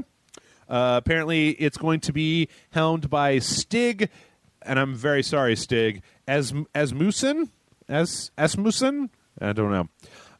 Who was the director of God of War 3. Okay. It's going to be a third-person game. There's not a whole hell of a lot to it. I bet we'll probably be seeing it at E3 this year. Probably. Or at least something teaser-ish to it. Yeah. So, yeah. I'm all for it.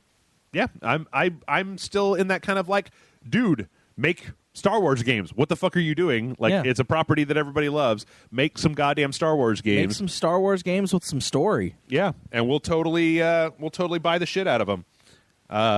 So yeah, I also got 4,444 extra points. Oh, you popped in Star Wars, in Battlefield, Battlefront yesterday.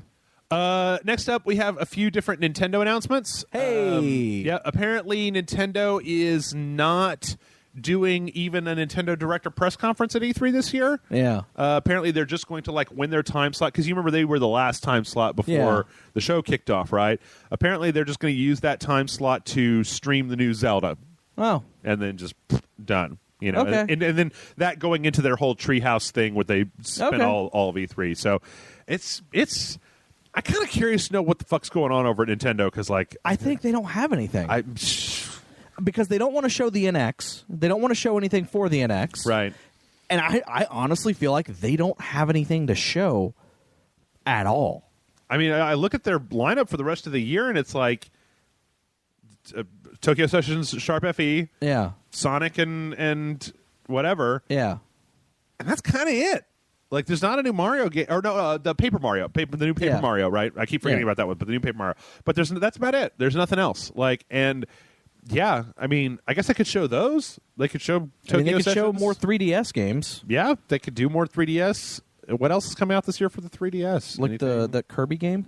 Oh, yeah, Robo Moto or Moto Robo or Robo something. Yeah. Yeah, I guess that they've kind of just like, I guess they've kind of gone into full, well, actually, you know what? That's the next story that I have here is them saying that they are not going to sell the NX at a loss. Yeah. Which I need to know what that translates into, but if it means that next year in March that they're going to launch the NX for $400 or higher, I think that's a big mistake, man. I think they have to. Maybe this is what, like, the whole, every time I talk about Nintendo, this is the word vomit that I'm trying to actually get out of my mouth. Yeah. Nintendo needs to compete with Sony and Microsoft. Like, at this point, if they want to get back in the game and not just have a console that is just for their games that has a medium fan base, but I'm sure that it goes up and it goes down. It's not the best fan base, right? If they want to get out there and be one of the big three again, they need to aggressively compete with Microsoft and Sony. Yeah. And they can't do that if they're selling their last-gen console, for example, at the price of, an Xbox One. And if they put out the NX and it's $400, and by that time there's a price drop on the PS3 or PS4 to $300, and if the Xbox One goes down to $250 to try to keep up with the $50 parity that they have there, I feel like that's a huge mistake. I mean, I don't know. No, I agree. They do say in the same interview that they're not launching at Christmas because they want to make sure that when they launch it, they have a huge lineup of games to go with the launch of the NX. That's what I said when they did the Wii U. Yeah, well, that's true. The Wii U, but see, for all the faults that I have with Nintendo, the Wii U did have a slightly better launch than, say, the PlayStation 4, the Xbox One. Yeah, Xbox One, but they also claimed they had a bigger number of launch titles than they actually did. Oh, that's true. That is very true. They were like, we've got like over 90 launch titles that are going to be released over the next 3 months. Right. For the launch window. For our launch window, yeah. So, I don't know. Like, again, I'm not a business expert, but I look at it and go, I think I'd rather cash in on the, like, craziness of Christmas shopping than put it out in March when gamers are kind of like, March is the new Christmas. Is it? I mean, that's kind of the way What happened in March this year? Well, I mean, this year's different, but I'm just saying, like, past years, like, March has kind of been like, you release some games in Christmas and then you release some more in March. Yeah. Like, that was like the new... Well, Q1. I mean, definitely we've been rolling through Q1, or I guess that's Q4 actually, right? Yeah. Ends in March, but like I'm looking at March of this year, Far Cry Primal. I'm just trying to look at stuff that is not either a re-release or an upgrade. The Division, the first Hitman expansion, or the first Hitman release. EA Sports UFC 2, Pokken Tournament. Yeah, no, I mean, this year, you're right. It was kind of balls. This year's been actually kind of dead so far compared to previous years. I mean, I think that, like, this month has been, or last month and this month have been pretty decent. Yeah. I mean, a lot of that is, obviously Dark Souls 3, but yeah. Anyway, so I don't know. We'll see how it goes. I don't know that. I mean, if not selling at a loss means that they're going to like be charging a premium for their new console, I really think that Nintendo with their reputation needs to do something to entice the people that they've lost back to their platform, because just putting out a console, I don't know. Well, I mean, what if them saying we won't be selling it at a loss, they still release it at I don't know, $250, and it turns out that that's not at a loss for them because they actually have found a way to make that whatever that console is, yes, and whatever it does, yes, they have found a way to make it do what it does for the fucking cheap. That would be incredible. I would absolutely love to see, especially with the rumors apparently saying that it's going to be like a beast as far as power is concerned, which is nothing but pure rumor and speculation. We have nothing to base that on. If let's just say, I mean, I'm pretty sure that sometime this year we're going to see the PS4 price drop to $300. I have a feeling that when the PS4 Nioh or whatever the fuck it's called comes out, that one will be the 400 or whatever version, and then the other one will drop down in price. Drop to 300. Okay, yeah. Until they run out of stock for that, and then only the Nioh or whatever the fuck it's called will be the one that... Right. No, that makes a lot of sense. No, so like, yeah, if the NX comes out at least on parity with the Xbox One and the PS4s, let's say it's $300, nothing wrong with that. I just don't think that they can get away... I mean, and I don't know, man, because I'm insulated. Rage Select audience. There are some of us that are into Nintendo, but whatever. But I just don't see Nintendo trying to launch another console that is on parity. But who knows? Like, if they're actually doing something, if they found the next Wii thing for them, like if the Wii U didn't work, and so they went back to the drawing board, and they found a thing that really does work. Like maybe it's just that patent for the controller that has a screen on it, but they figured out a better way for that to work, and whatever. Then maybe they can get away with doing that. But I just feel like they've lost some ground over the last 4 or 5 years that they need to make up by. I mean, fuck, man, the Xbox One is still behind the PS4 as far as sales go. Yeah, like they're still trying to catch up, and that was from like all that shit came out of that fucking. That first E3, right? Like that, they set the tone when they went up on stage and did that, and fucking Don Matrick in his big fat mouth. Well, actually, that was before E3 that they set the tone for that. That was at they did their little Microsoft thing, and then at E3 it was them going, "No, we're still sticking with it, but people are hating it. Oh no!" Oh yeah, I forgot about that horrible event where it was just TV the entire time. It was like TV, TV, TV, TV. There was like, I don't care. Does anybody still use their Xbox One as a DVR? Like it had all that shit built into it? Well, I don't use it as a DVR, but I definitely have my TV going through my Xbox One. Sure. But so, that was that huge functionality of like, oh, it's the Kinect and DVR and TV. It's the wave of the future. Yeah, I never even knew that there was a way to do that. Yeah. Like I've never actually used my Xbox One as a DVR because as far as I knew, it wasn't. God, wait. Okay, so they both launched for $400. Yeah. It was just the used games thing, wasn't it? Yeah. Like Sony just it was the DRM thing. Like really spiked him with that. Yeah. And then the general public never heard them retract that. Yeah. So I know people today who still think that there's DRM on the Xbox One. Wow. That is incredible. Like I'm not joking when I say that. Within the last week or so, I have talked to at least one person who has thought, well, I'm never going to buy an Xbox One because fuck them and their DRM thing. What are you talking about? Well, the fact that online. The fact that I can only put my disc in on my console and can't put it in on a friend's like that. No, sir. They backpedaled on that before the console was. I don't believe it.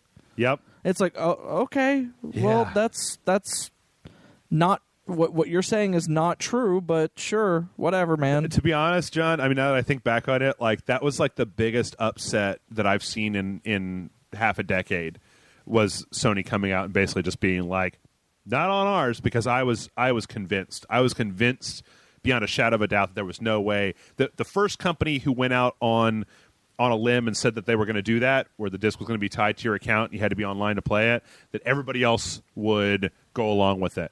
I could not believe that Microsoft would go out and say something like that if there wasn't a consortium of EA and Activision and Ubisoft and everybody was on board, right? They all met in the fucking dark I think Star they were Chamber. all on board. But if they did that, there's no way that Sony could have. I mean, I don't know. I guess maybe it's just because I think they were all on board, and Sony went, we're on board, but we're going to wait to see what Microsoft does. And because, again, there's nothing to say that they didn't wait to see what the response to it from Microsoft was and then go, hey, guys, let's turn that off. Yeah. Because we didn't know. Yeah. There's nothing to say that didn't happen. No. Yeah. Anyway, sorry, nostalgic. All right, let's rip through the rest of these real fast. One, I know that this isn't a big thing for everybody, but there's a pretty solid rumor out there that Volition and Deep Silver are working on a title called Agents of Mayhem. Turns out this is new Saints Row. Volition, of course, is the company that made Saints Row 4. There's several. Okay, what do we got here? Trademark filed with the EU Property Office. Resume for an animator, John Velasquez, and a stunt actor directory that has a profile of a guy that says that one of his motion capture projects was this.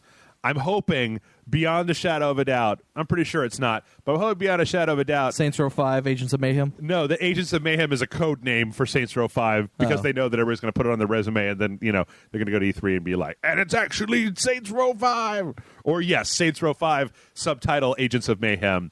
And this time it's like them working for the government, since they already are the government now, I guess. Actually, you know what? Fuck a bunch of that. No, I'm going back on it. Fucking Volition, I love the Saints Row franchise. I want you to make another game that's even crazier than this. It doesn't have any...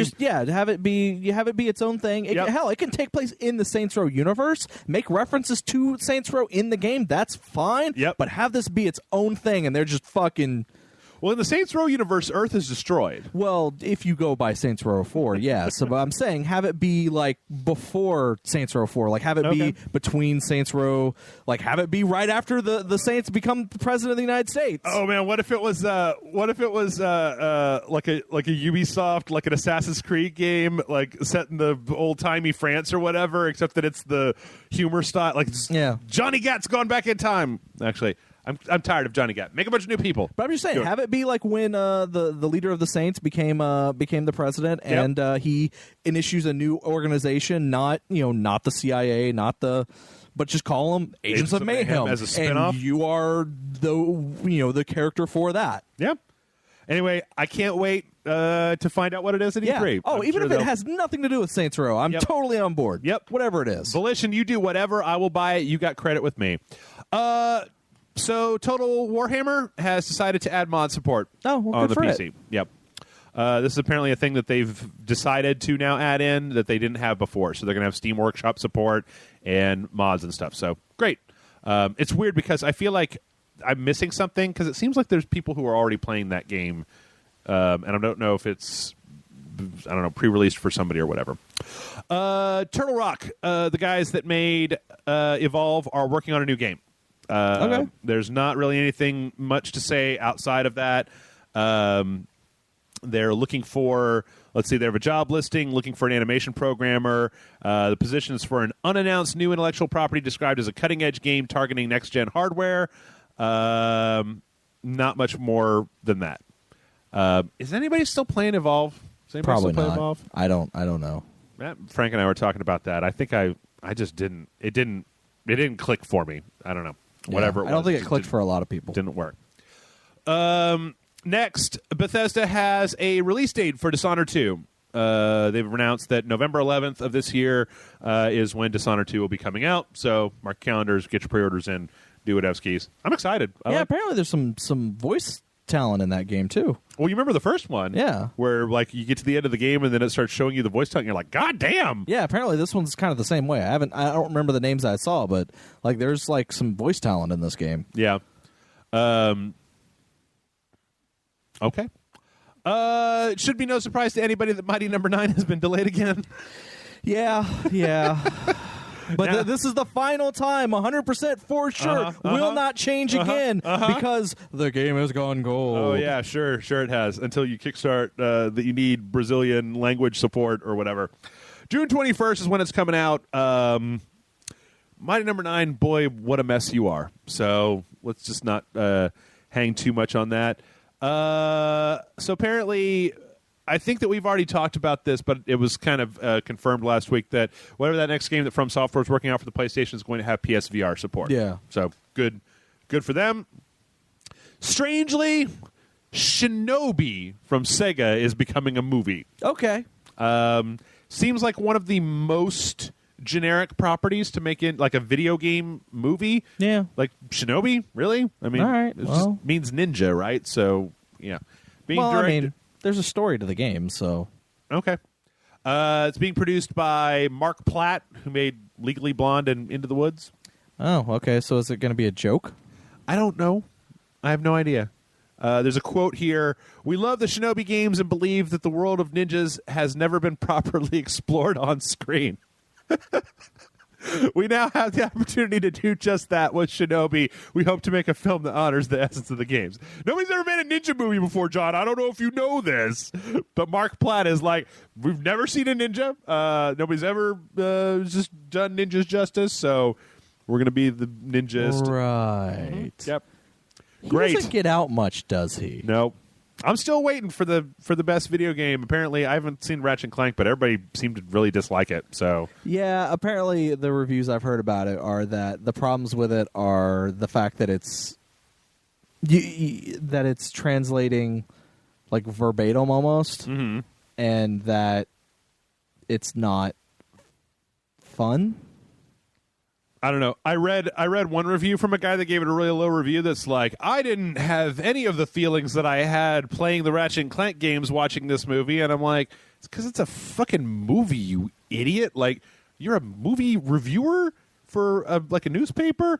Like, it wasn't exactly that statement, as I realized that could be taken out of context, but he was just like, yeah, I expected it to be more of like an interactive experience. And it was just like, what? It's a movie. It's a fucking movie. And last but certainly not least, so I don't know, were you here when we talked about John Romero's Kickstarter? No. The prettiest man, the prettiest lady in all of game development? No. So he's making he was kickstarting a game called Black Room. Yes, I do know about that. Okay. That shit got shut down. Yeah. Because after... what was it? After a little bit of time, they only had $131,052 of their $700,000 goal. They have shut it down, and they decided they're going to make a playable demo before they started back up again. And they said that they decided that they couldn't get a demo out before the Kickstarter was going to be over. And I don't know. Do you think that this Kickstarter will go through even with a demo? I mean, if it's a great demo, I guess, but... I don't know. I honestly don't know. You not ready to play a new John Romero game? The last John Romero game I played was Daikatana, and that was not a fun time. What was the last John Romero game that came out? I don't know. Was it Daikatana? Because all I know is that's not a good game. That's a shit game. Yeah, okay. It's bad. John Romero, Wikipedia. Let's see. Oh, boy. Okay, so let's see. Games. Okay, no, he's been making tons of games, but they're not any games that anybody has ever played. Dangerous Dave and the Deserted Pirates Hideout. I don't even have a platform for that. Techno Dash, Dodger Down, Pettington Park, Ghost Recon Commander. Those all sound like fucking mobile games. They probably were. Okay. Marvel Superhero Squad Online in 2011 for Gazillion Entertainment. Sounds like a mobile game. No. Microsoft Windows OS 10. Sounds like a browser game to me. Oh, okay. Ravenwood Fair for LOL Apps Incorporated in 2010. That is a Facebook game. Area 51 in 2005, which was like a PlayStation 2. I remember. Yeah, I remember Xbox Area 51. Game. Yeah, and that was directed by Feckin' Romero, composer, developer, Midway Games, publisher. Anyway, yeah, wow, John Romero. I didn't realize that. I didn't realize that it had gotten this bad for you, buddy. After Daikatana, Red Faction 1, Anachronox.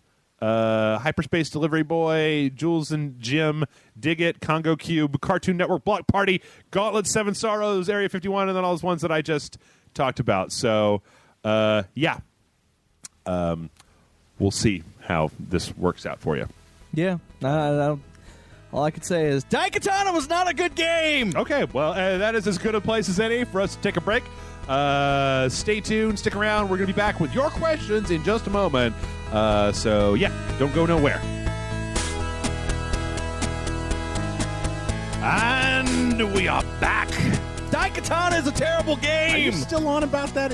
I haven't even stopped talking about it. You may have walked out of the room, but I was talking about it the entire time. You're just you're periscoping, just like. And another thing about it is, no, I was just yelling it into this microphone. Yeah. You just open up my window, start screaming out into the street. Is that why that group of people is out there with the pitchforks? They're like, let's get John Romero!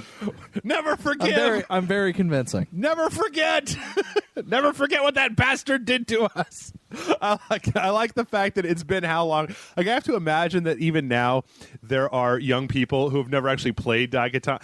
I've never actually played Daikatana. I hadn't actually played it for a long time either, and then a friend found it at a store for $2 and bought it for me. And said, "Here, you're going to play this." And I was like, "What? Why? We already know it's a bad game. Why am I going to play this?" Well, you got to know for sure. And that's actually his reaction was like, "You got to know for sure." Yeah. And this was before, like Let's Plays were a thing on the internet. Yep. Otherwise, I would have probably played it on the internet. Mm-hmm.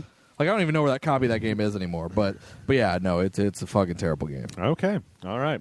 Well, hey, it's time for questions, and mail@rageselect.com is the email address. We got a lot this week, so let's get this show on the road. The first one comes in from our friend Jose Luis, who says, "Dear Jeff and John, this is a question about Kingdom Hearts, but has nothing to do with Kingdom Hearts." Oh, snap. It's a twist.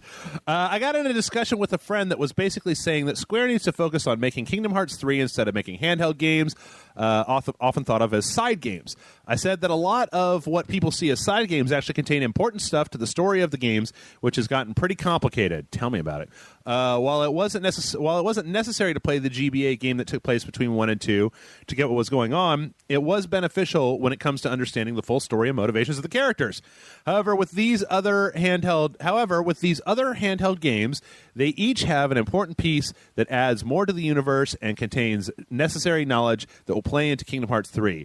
Even the smartphone game they recently released seems to be adding a whole new twist to the story. Shocking, believe me. I try to argue that a lot of the handheld stories have been made available in one way or another in the HD remixes, and practically everyone has a smartphone these days. Still, she says that the numerical releases on consoles are like movies, and handheld games are the television show. They're in the same universe, but the TV series shouldn't be necessary watching. So to sum up my question, should this be the place of handhelds? Just short stories that have no real effect on the universe? Is there a better metaphor to describe the Kingdom Hearts canon story situation? Always, thanks for reading my question, Jose Luis. P.S. Forgive any potential odd phrasing that my phone's autocorrect decided to ask. No, that was a well-worded question. Yeah, well-worded. Yeah. So, I got to say that I'm on your friend's side, man. Like, I think that while I don't have any real serious ire for, like, mobile spin-off games or phone games or things like that, like, I kind of am under the, like, I guess what it is that I don't like it when franchises, I don't mind it when franchises take comic book or web series tie-ins or mobile games or phone games or whatever to add to the existing thing, but I feel like you should always be able to understand what's going on just by playing the numbered entries. I feel like Assassin's Creed's real bad about this. Like, they have a lot of like, I used to talk to Peter about this a long time ago, and that he would be like, well, that person is a character from the comics and that ties into the story in this way, and it's just like, I'm not looking to get fully, it should like, there, you shouldn't have characters or storylines that you aren't going to understand or have the full emotional impact for unless you've played the side games, at least in my opinion. I don't know. What do you think? I don't know. I mean, I kind of, as far as Kingdom Hearts is concerned, I don't know. Like I said, I don't mind, like, side games that are maybe somewhat important. But here's the thing: most of your fans are going to play Kingdom Hearts 1, Kingdom Hearts 2, sure, Kingdom Hearts 3. Sure, they're not going to play the game that was only available on the DS or the game that was only available on the 3DS or the game that was only available on the Game Boy Advanced. They're probably not even going to know that those games exist. Sure. The mobile game, they're probably not even going to know that a game exists. I tried to play the mobile game. It runs like asshole on my phone, so I was like... I'm going to be honest, I didn't even know it existed until now. Yep. And so it's... I don't think that it's good for a company to add something that could potentially be a major plot point to the game. Now, like you said, in regards to the Game Boy Advanced one, where it's like you don't need to play that game to understand 1 and 2.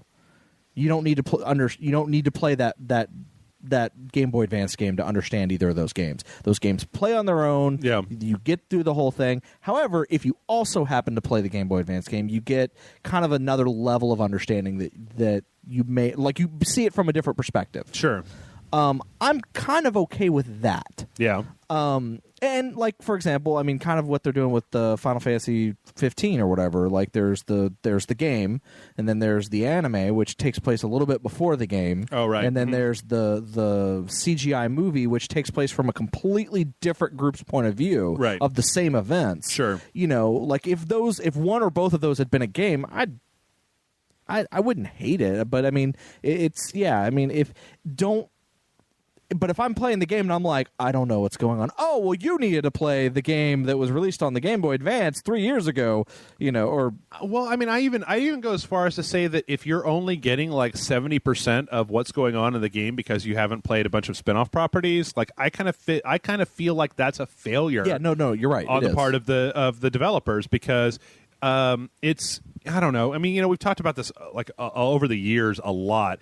I just have no interest in, I don't want to play the Game Boy Kingdom Hearts game. Yeah. Some other 30-hour-long card-based thing, blah, blah, blah, blah. And Kingdom Hearts 2 to me just doesn't work as well as Kingdom Hearts 1, because I do feel like there's all this shit that I don't know, that I don't understand. I don't know. I mean, I personally say, put it in your game. Why not just, why are you saving all this stuff for here? Side stories are a whole other thing. Crisis Core, right? Or just stick with the Square metaphor, or Dirge of Cerberus, right? Or spin-off side stories that didn't have anything to do, or that were just fleshing out characters from the Final Fantasy VII universe. X2, no. X2, fine. Yeah. Final Fantasy is also a weird comparison because they reboot their continuity so often that it's every game's its own continuity, right? Almost. It's very rare that in the history of Final Fantasy, it's actually very rare that the numbered Final Fantasy games, any of them are a sequel to a previous one. I mean, I think the only one that I know of is 12 is in the Tactics universe. Yeah, but I don't know. I generally speaking don't like it when I don't know. To me, it's just put that shit in your game. Put it in your game, or make a full-fledged game that explains it. The other thing that you have to always remember, of course, is the fact that Final Fantasy, or let's say with the Kingdom Hearts example, right? Kingdom Hearts 1 comes out on the PlayStation 2, Kingdom Hearts 2 comes out on the PlayStation 2. This other game comes out on the Game Boy Advance, which it's well, if I am into Kingdom Hearts now, you're asking me to go to a whole separate platform in order just to get the whole story. Not only do I need to buy another game, but I need to buy another platform to play that game on, Cell phone, yeah. But then also, his argument about the fact that a lot of those games have come packaged into the HD remastered versions, you're still asking people to buy that stuff a second time, and to sink a bunch of more hours into this just to get the full and complete experience. And I generally just don't like that. I want you to keep your shit in the numbered stories and not in the spin-off games.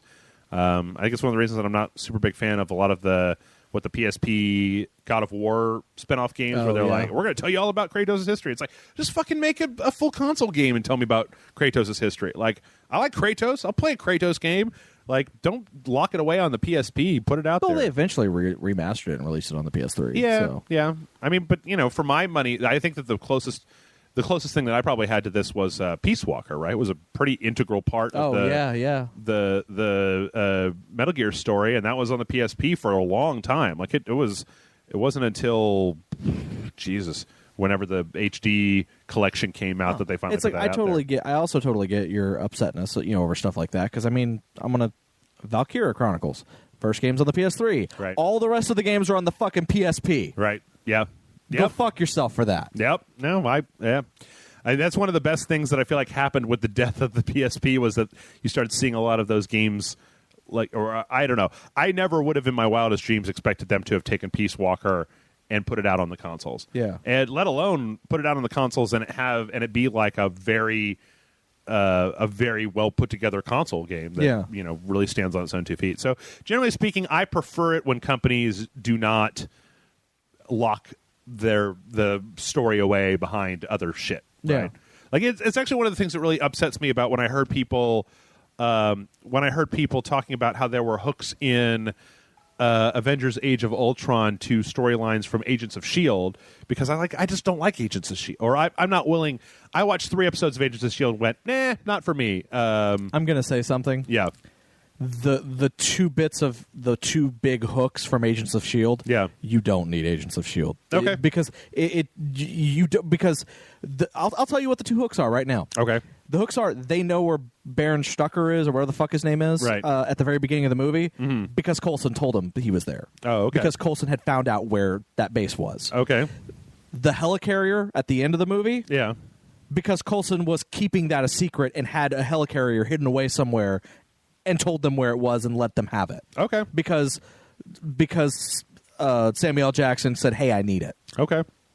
Literally, that's it. That is the hooks. Okay, well that's fine. That's a better explanation to me than I mean, I didn't know what it was. But yeah, I don't know. To me it's like if you want to make a thing, I guess my preference is that you pick a platform and medium and stick with it, right? If you want to if you want to have big AAA tentpole released games, then keep all your story in the big AAA tentpole released games, right? Yeah. Maybe like I said, maybe a spinoff, like that Killzone game on the PSP was fine. I mean, it had to do with Killzone, but even Metal Gear, like keep your fucking Metal Gear all in the big Metal Gear releases. That way, it makes more sense to people. But anyway, yeah. All right, our next one comes in from Evan, who says, "Hello, Jeff and John.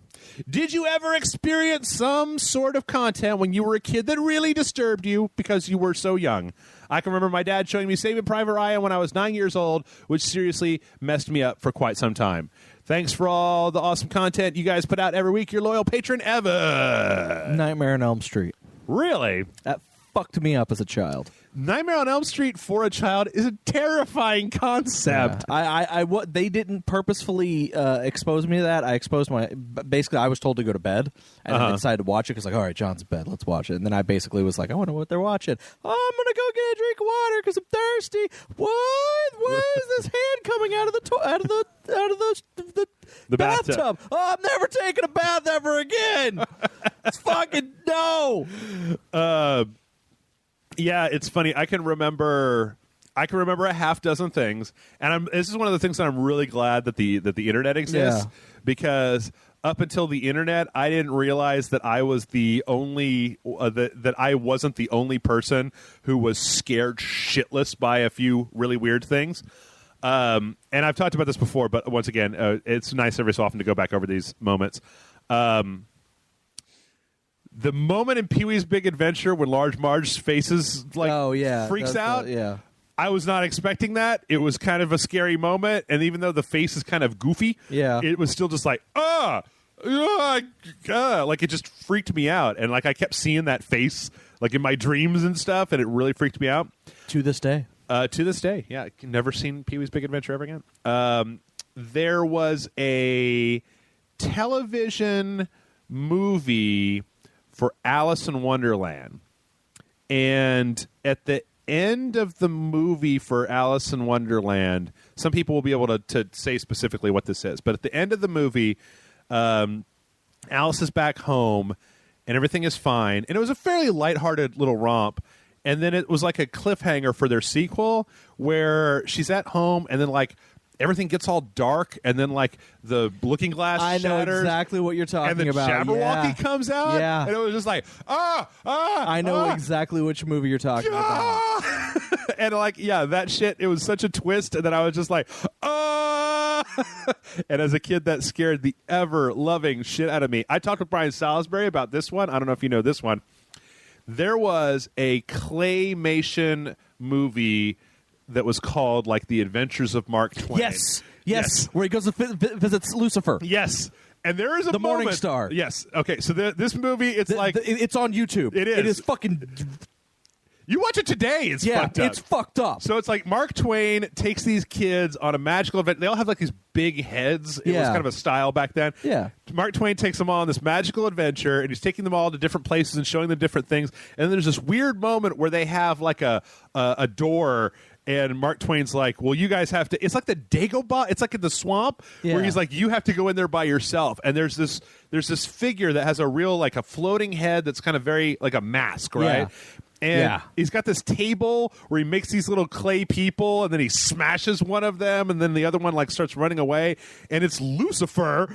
Well, he refers to himself as the Morning Star. Right. I didn't know what that was when I was a kid. No, I know. You know? But he also refers to himself as some other names as well. Yeah. And it's just it's done creepy. There's creepy music. Like I'm like I blocked this out. Like I vaguely remembered it, right? And then I watched it again, like within the last 5-10 years. Yeah. And I was like, oh, I vaguely remember this. Yeah. I actually remembered all of the animation up to that point and all the animation after that like point. You blocked it out? I blocked out that entire sequence as a kid. Yeah. And even today I was like, man, this is fucked up. Even nowadays, this is fucked up. Yeah, it just How did they allow this? It gets more and more creepy until his face turns into a skull. Go look it up on YouTube. It's horrifying, and it was just stuck in a fucking kids movie, right? Yeah. Like I can say, okay, Transformers the movie when I saw it in the theater and Optimus Prime dies, right? That was like I was like very sad, right? Yeah. But this was literally horrifying to the point where I was just like, and it's weird because when you watch it, it's almost like the Mark Twain character has to do this in this movie, but he doesn't want to. Yeah. Like, he's just kind of like, you go in there by yourself. I'm not fucking going in there. And they go in, and it's weird because it kind of has a weird tone at the beginning where everything's kind of interesting. Yeah, like they're being nice, and he's being nice to him, and he's just talking, and the more he's talking, and he's not really saying anything. He's not really saying anything that...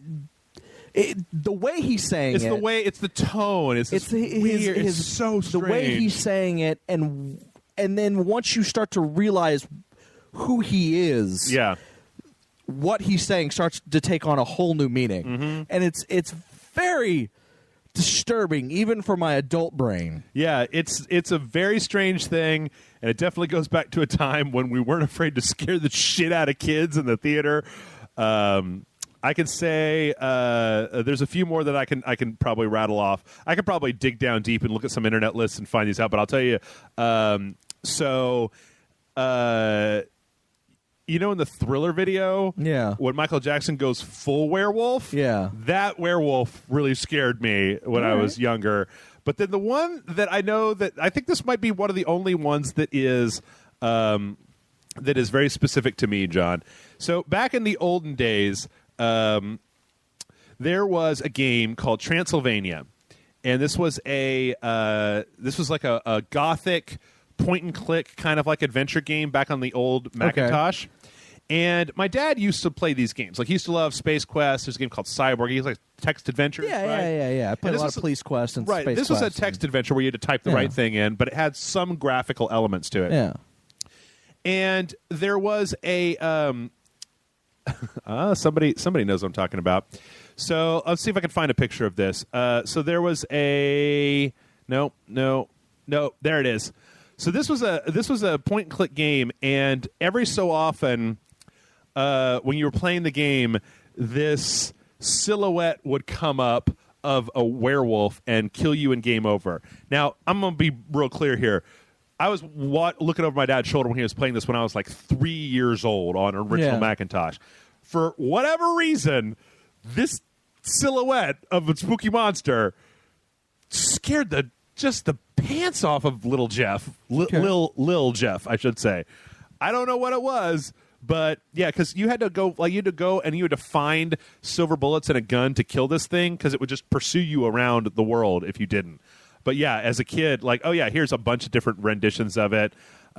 Just this weird silhouette would show up, and it just spookified the bejeepers off of me. Because when I was a kid, I wasn't allowed to watch horror movies. Yeah, no, I wasn't either. I was afraid of them, and yeah, same here. Yeah, it wasn't until I was in my I know some of our friends who really like horror movies who were into them when they were kids and like being scared. I didn't like being scared when I was a kid. So. I mean, it's weird. Like it's funny because looking back on it, there were horror movies that I liked. Yeah. But they were I actually like the actual the old school monster movies featuring the werewolf, the Wolfman, Yeah. and Dracula. Like, I actually really like those movies. Yeah. Because those movies, even Frankenstein, didn't really scare me. No. Just because, I guess, because they were old and kind of because we grew up in an era of fucking Freddy Krueger and Jason Voorhees. Yeah, so like, no, yeah. Oh, look, it's a really slow corpse. And then also one of my favorite childhood movies was like Monster Squad. Yeah.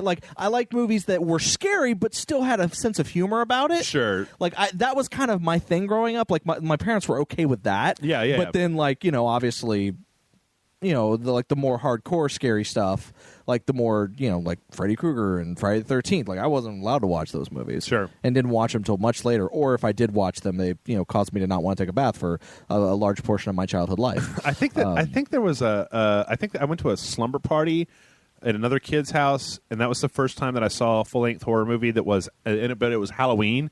And Halloween in comparison to me it's like, I think it's a very good movie, but as a scary movie, I feel like it's very tame, but that's only because I watched so many other movies before I kind of like circled back to it. Yeah. But especially when you go back and you watch the first Halloween today, there's large stretches of just nothing happening in that movie. So, but anyway, all right. Well, that was a good question. Do you have anything else come to mind that you could think of? No. Scarred you for life as a child? No. So, the first time that I saw Judge Doom like come up when he was flat in Who Framed Roger Rabbit, and he was making that laughing noise, and then he's like, "I killed your brother," and then his eyes bug out of his head. I was like, ah. I mean, it didn't scar me, but because I used to watch Roger Rabbit all the fucking time. And then I got to the point where I just started making fun of movies as I'd watch them. So Sure. if like I watched a scary movie, I would start basically riffing on the movie. Yeah. As a defense mechanism, so that and then I discovered MST3K, and I was like, I do that with movies now. That's amazing, kind of thing. So like that's eventually horror movies don't bother me because I tend to riff on them. I will say that even watching, because I watched for the first time in my it's probably mid to late 20s. I was that far before I saw Hellraiser. Okay, Hellraiser's just fucking horrifying, man. Yeah, no, the concept of Hellraiser of just like, yeah, oh, you're going to do something wrong, and then these fucking sex demons are going to come out and they want to tear your flesh off. Anyway, let's roll on. This next one comes in from Witch Rolina, who says, "Greetings, heralds of the new gods.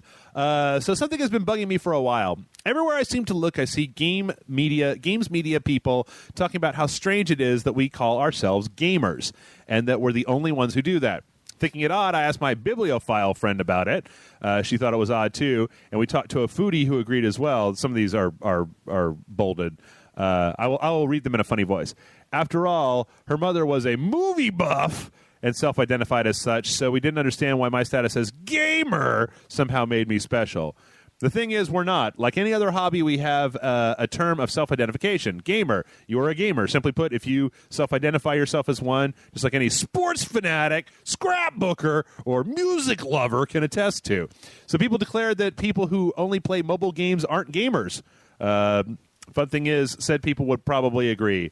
For that 5 to 10% that don't, they'd probably shrug, show off their library, and prove their status as gamers to us anyway. So why this strange stance in gaming media? That somehow we're the only group to identify with some kind of title when pretty much every other hobby group I know of has one term or another to self-identify, and sometimes many. May your hits land critically and your loot drop rare. The RNG goddess is with us always, Witch Rolina. Is that a thing? I didn't know that was a thing. Is that a thing? I didn't know that was. I didn't know that there was a big thing on like why do we call ourselves gamers? Yeah, I don't know. I mean, I know comic book fans are referred to as fanboys, and I always thought that they were nerds. That too. Nerds, geeks, dorks, right? Fanboys. Yep. I don't know. You have the teacher from Ferris Bueller's speech. Yeah. Memorized where she's like, the jocks and the geeks and the preppies and the punk rocks, they think he's a real cool dude. Yeah, I don't know. It's also he's a righteous dude. He's a righteous dude. Yeah, he's a righteous dude. That principal should have been fucking fired, man. Like, actually, I'll tell you why the principal from Ferris Bueller's Day Off should be fired. Because he witnesses what is probably some form of child abuse when Ferris picks up what's her face girl in the car, and it's like her uncle or whatever is picking her up, and then they like kind of like make out for a minute, and he's just like, huh, so that's what it's like in their family. It's like, no, dude, no, call somebody. I don't know. Anyway, I will say that I feel like gamer as a the one place that I'll throw in a little bit of an opinion on the term gamer is in Witchrelita's example of people trying to declare what is or what is not a capital G gamer, like what makes you a fan of video games. That like if you just fucking play shit on your phone, well, you're not a real gamer. If you only play Madden or if you play fucking card games, you're a gamer. I don't care if it's a video game or not. Yeah. If it's a game and you play it, guess what? You're a gamer. If you like that movie, gamer. You like Monopoly? Guess what? You're a gamer. I was actually really confused because Steam started selling movies, and that movie that what's his face, that 300 guy gamer. Oh, where he's in the yeah. That came up on my on Steam, and I was like, did they make a game based on the movie Gamer? And is it on? I was like, oh no, it's just a fucking movie. I actually haven't seen that movie. Really? Yeah, I've always wanted to. I just don't want to pay money for it. Yeah, okay, that's I fully and completely understand it. I expect to one day be browsing Netflix and just see it and be like, you know what the hell? Gerard Butler, Gerald Butler, something like that. Anyway, it's not that bad. I mean, it's kind of shitty, but not overtly. But yeah, so can't be any worse than Gods of Egypt. Oh, good Lord! I need to see Gods of Egypt just so that I can talk about how bad it is. I really don't believe in saying how bad some shit is. Someone's still got to donate to the Patreon and specifically state that it's to buy that movie when it comes out on Blu-ray, just so Jeff and I can like riff on it or something. Yep. But yeah, so never let anybody tell you that you're not a gamer. And if there's actually, you know what? I think I know what it is. I think that I might know what Trillina is talking about here, and I think it has to do with. I always hate this, man. I think it has to do with Gamergate. I think it has to do with there was after Gamergate broke, like very shortly after, Lee Alexander wrote this column on Gamasutra that was all about how like gamers are over was kind of like the thing about it. Did you read that? I didn't read it. I didn't read it, but I vaguely remember it. Like it was this article where she basically was like, you're just tools of this corporate culture that's like saying how special you are, but you're not special, and why are you even identifying like this, and why are you being like this? And gamers are over. That was kind of like I feel like that was the title of it or something. I vaguely remember it. So that may be what you're talking about, Witchrelina, and that may have actually, and as much as I hate, God fucking, I hate saying this, but like, there are a lot of writers for a lot of sites like Kotaku and Polygon and stuff like that are very anti-Gamergate that I feel like have latched on to that idea of just like, because I feel like what they're trying to do is take that term gamer and make that apply to white straight men who are very angry about video games and want to keep anybody else from playing them, as a way to identify them, as a term to identify that as like, quotey fingers gamer, as your old traditional 14-year-old virgin with Cheeto dust on his hands whacking off in his parents' basement who can't get a date but it plays Call of Duty, blah, blah, blah, blah, blah. That dumb stereotype of making that into gamer so that it can be used as an epithet and a way to classify a certain group of people, and it was a way to distance themselves by declaring that they themselves do not identify as gamer. So I think that you might be seeing some of that, and I'm really out on a limb here because I really haven't seen that. Yeah, if that's happening, I don't really feel like it's caught on because nobody that I know gives two fucks about what you call them a gamer or not. Yeah, I mean, I am a man of many hats, of many. You just have that one, the Iron Fist one. No, I mean, I am a gamer. I'm a comic book geek. I'm a movie buff. I fucking love music as well. I am all of these things at the same time. You're a human. Yes. Yeah, you I like things and dislike other things. Yes. And are not easily put into a box by a series of keywords that are attached to you. Yes. Yeah. As are we all. I say call yourself a gamer. Don't call yourself a gamer. At the end of the day, honestly, I don't really, I'm not trying to crap on your question, Witchrelina, but I honestly feel like who gives a fuck what you self-identify as? Yeah. If that helps you, great. Me personally, I'm just like, yeah, fuck it. I'm a drunk and I like to read and I like to play. It's like, Dark are you a Souls. human being? Yes. Are you, at a sense, good-natured? Yes. Cool. I don't care what you call yourself. That's all I need to know. Yep. I like black T-shirts, paper airplanes, and tortilla soup. So, Tortilla soup, you fucking weirdo. No, I'm joking. I'm joking. Tortilla soup. It's got to be fresh, though. You got to have those tortilla strips to just like throw right in there. Oh, yeah. No, I totally get it. I totally get what you're saying. You don't eat tortilla soup, do you? I don't. Yeah, but I too get many it. different. Yeah, okay, I got you. Yeah, but no. I was just playing with the fucking weirdo comment. I was just being a contrarian. John also loves Daikatana. I mean, that's just what you should be Fuck thinking. Daikatana. Anyone who likes that game could go to hell. Daikatana. What fucking yeah. All of it.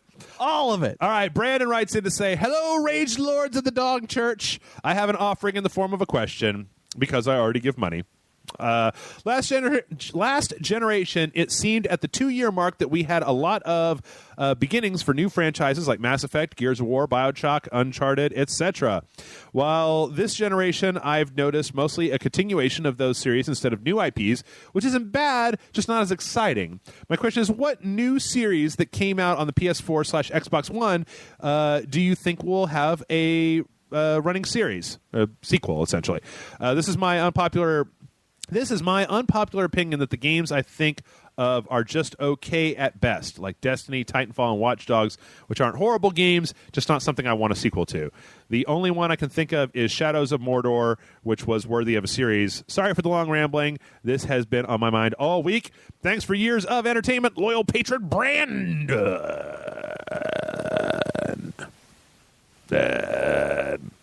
You took a really long time to say his name. Yeah. Well, good news for you, Brandon, that fucking Shadows of Mordor is already getting a sequel. That's the rumor, anyway. No. Oh, no, it was officially confirmed? No. Yep, not officially confirmed, but when it comes up on somebody's LinkedIn profile, you could be pretty assured that that's like, it's not just a rumor. It's like, oh, I did stunt work for Shadows of Mordor too. And it's like, okay, that's probably not a thing that you would lie about on your resume. So I don't know. I was actually thinking about it. I think that in addition to Shadows of Mordor, what will always be hooked in my mind to Shadows of Mordor, the last Wolfenstein game should totally deserve a bunch of sequels. I thought that game was... I really want to go back and play that again. I mean, they had the Old Blood last year, but that was more of a prequel. Yeah. I kind of want them to do another Sunset Overdrive. Sunset Overdrive 2? I can see that. I really like that game, and I felt like there was more they could do with it. Mm-hmm. I don't know if we'll get it. I actually don't think we'll get it. I think they had plans to do a sequel, but I don't think they'll actually ever do it. I don't think the game did well enough. Let's see. I mean, like, I know that it's not going to be a thing. I'm just looking over my games here right now. I know that it's not going to be a thing, but I wouldn't say no to a Bloodborne 2. Yeah. Even though I would prefer them to make some new stuff, I definitely wouldn't say no to that. Yeah, I'm trying to think. I mean, Until Dawn? I could go for another Until Dawn. Yeah, and that company has said while they're not doing a sequel to Until Dawn, they are doing another game of that type with maybe a different genre or maybe same genre but completely different story. Mm-hmm. It's just they're just going to do a series of games that use that kind of storytelling technique, which I think is great if that's what they want to do, because Until Dawn was fucking awesome. Yeah. Trying to think. I mean, I think the problem that we have a lot of times is the fact that new IPs a lot of times companies don't like new IPs anymore. They want the sure thing of an already established fan base rather than building a new fan base. Yeah. I don't know. I think as weird as it's going to say, I think the biggest example of that, of why people don't like new IPs, the two biggest examples, Mirror's Edge and the new Tomb Raider, because they're like, oh, Tomb Raider, it's an established franchise, but we're completely rebooting it. It's kind of being done from, we haven't had a new one in a while. Let's release it. It's not doing as well as we thought, so fuck it. We're not going to do a sequel, but they want to do a sequel, but they don't want to pay for it, and then Microsoft had to come in and kind of be like, no, a sequel. Yeah. But even Mirror's Edge, like, how long did it take us to get this new Mirror's Edge? Why did it take us this long to get this new Mirror's Edge? Because the first one wasn't seen as profitable. No. I just mentioned Sunset Overdrive. Yep. They ended that game with a tease of stuff that could come in the future. Yep. And in a way that still felt like the story was complete. Like, I didn't feel like, oh man, they left out the ending. They just showed like a tease, like, hey, there could be more to this game. They're probably not going to do a sequel because, if I'm not mistaken, that game didn't do very well, even though it was fucking great. Yeah, I feel like a lot of that is also it's just Xbox One sales. Yeah. Like, I mean, just I'm actually just trying to look through a listing. I'm trying to kind of get my head around what games have. I wouldn't mind seeing another Lords of the Fallen. Yeah, I don't know. Like, have them kind of go back to the take some drawing time. board, take some time with it, look Yeah. at what they're doing, and kind of come back and go, okay, we realized what we did that didn't work, and we're going to make improvements on it. We're not going to copy what Dark Souls, does 100%. We're going to do our own thing. Yeah. I'm just looking over. I'm trying to think of also what have been the Xbox One exclusives. I still haven't beaten Quantum Break, so I couldn't say if I wanted to have another Quantum Break. Like Quantum Break 2. I don't think we'll get a sequel to Quantum Break. I mean, I always like it when companies just make new IPs. Like, that's kind of what I mean. Going to Remedy. I mean, aside from Max Payne 2, they kind of have just tackled a new IP every time. Yeah. I would like to see them do an Alan Wake 2, but that's neither here nor there. Like, there's so many of these games on this. I'm just looking at a PS4, all PS4 games sorted by score to try to find some stuff. But, like, there's so many things in here where, like, I'd love to see another Axiom Verge game. I had a lot of fun with that. Yeah. But, like, I don't know if that really... I mean, that... I don't know. I'm kind of trying to think of more modern games. I am excited that they are making a sequel to Titanfall. Like, Yeah. Titanfall had some... Like, it definitely had some style and some interesting things going on. It just didn't follow all the way through on them. Yeah. Helldivers 2? I'd love to see Helldivers 2. I play Helldivers 2 all day long. Yeah, I don't know that I have a lot of answers for this. Infamous. I could use a new Infamous. I mean, the Infamous Second Son was already Infamous. It was the third Infamous game. Yeah. It was kind of a reboot, but I like Infamous Second Son. Well, it wasn't a quite bit. reboot. It was just they skipped ahead and yeah. made you be a different character because they killed the main character in the last game. Division. Spoilers. I don't care about that. Until Dawn. Dust and Elysian Tale. There's so many of these that. Yeah, I mean, it's just they're. How does PlanetSide 2 already have a rating I don't know. on Metacritic? Is it out yet? Oh, PlanetSide 2. I was thinking Titanfall. I was like, the hell? Outlast is already getting a sequel. Yeah. That was a pretty good one. I don't know.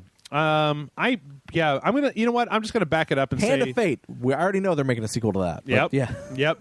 I'm going to back it up and just say that I don't want them to make sequels to anything. I want all these companies to make new original IPs. If here's the thing.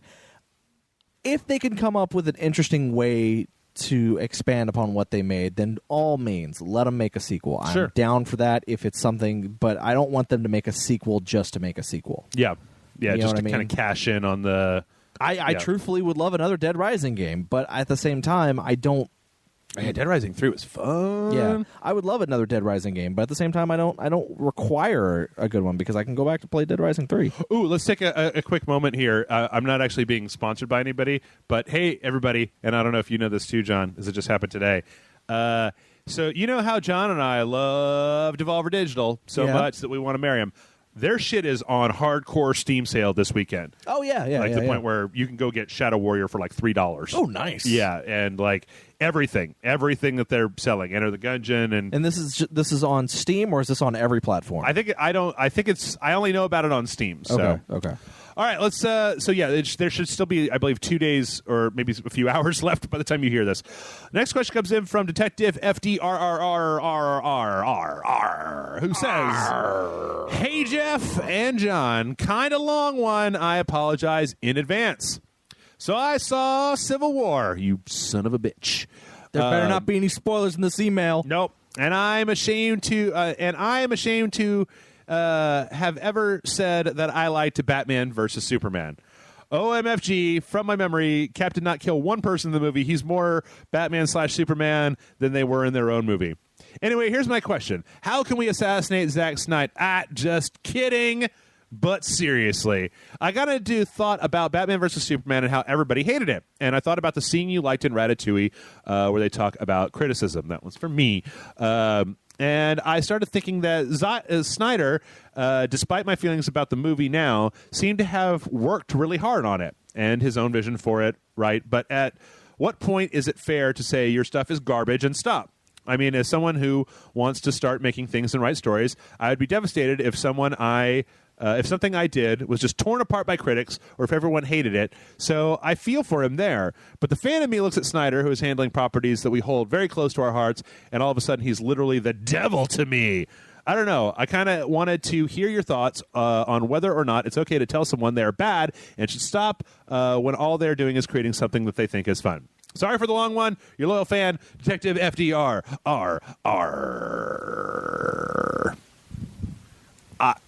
May I? Go ahead. I think there is a difference between saying, I don't like that, and stop doing that. And I think that's the major crux of your question for me. I feel like so often it's very easy for us to turn our dissatisfaction / hate with a thing. It's really easy to tip over to the other side of like, and so you should stop. And it's, for me personally, a thing that I run into a lot. And I've always wanted to have this conversation with the people who don't like Rage Select on YouTube. People who run across our channels and they're just like, oh my God, you guys talk all the time. Shut up. Fucking, you're not paying enough attention. Or blah, blah, you're blah, not blah. funny. Or you're not funny, right? And my question that I've always wanted to have this conversation with them is, okay, so what do you want to happen here? Like, what are you like? Okay, so you've expressed yourself, you've expressed your displeasure at what we're doing, but we'll have people that would come back to multiple videos, like when we were doing Until Dawn, when there was one person who just after 3 videos was just like, I can't fucking watch this anymore. I fucking hate the way you guys play games. And it was like, great, well, please stop. Like, I don't come to your house and make you watch this. Like, I don't want you to be having a bad time. Go find somebody else who plays it that you think is real funny. But I feel like there's a major difference between saying that you don't like a thing, because that's your personal opinion, and desiring to destroy that thing or make the person who make the thing stop making the thing. Now, I would be glad if Zack Snyder stopped making the Batman and Superman movies. I would just be happy if when he makes movies, if he would not talk about them, which I know is a thing in Hollywood. That's to promote movies. Yeah. Directors and writers and actors have to promote said movie. Yeah. But for Zack Snyder, just say, hey, how about you just say, yeah, I made a movie. It's coming out. Because that seems to be a 90% of my problem is like, I can dislike a movie. I can watch a movie and be like, you know what? I didn't like that movie. Right. Or I can watch a trailer or hear about a movie or whatever and be like, you know what? I don't like that movie. I'm not going to go see it. Yeah. That's not me saying, no, fuck you, you can't do it again. That's just me saying, I didn't like it, and you know what? If that person makes a sequel, probably won't make another. I probably won't watch that either. Sure. The only time I get irate and like, fuck you, and you need to fucking stop, and things like that, is when he opens his mouth. Yeah. And starts like trying to defend his vision, which... Because he defends his vision by going, no, you don't know what you're talking about. The character I made is the character that's always been there. You are the one who is interpreting the character wrong.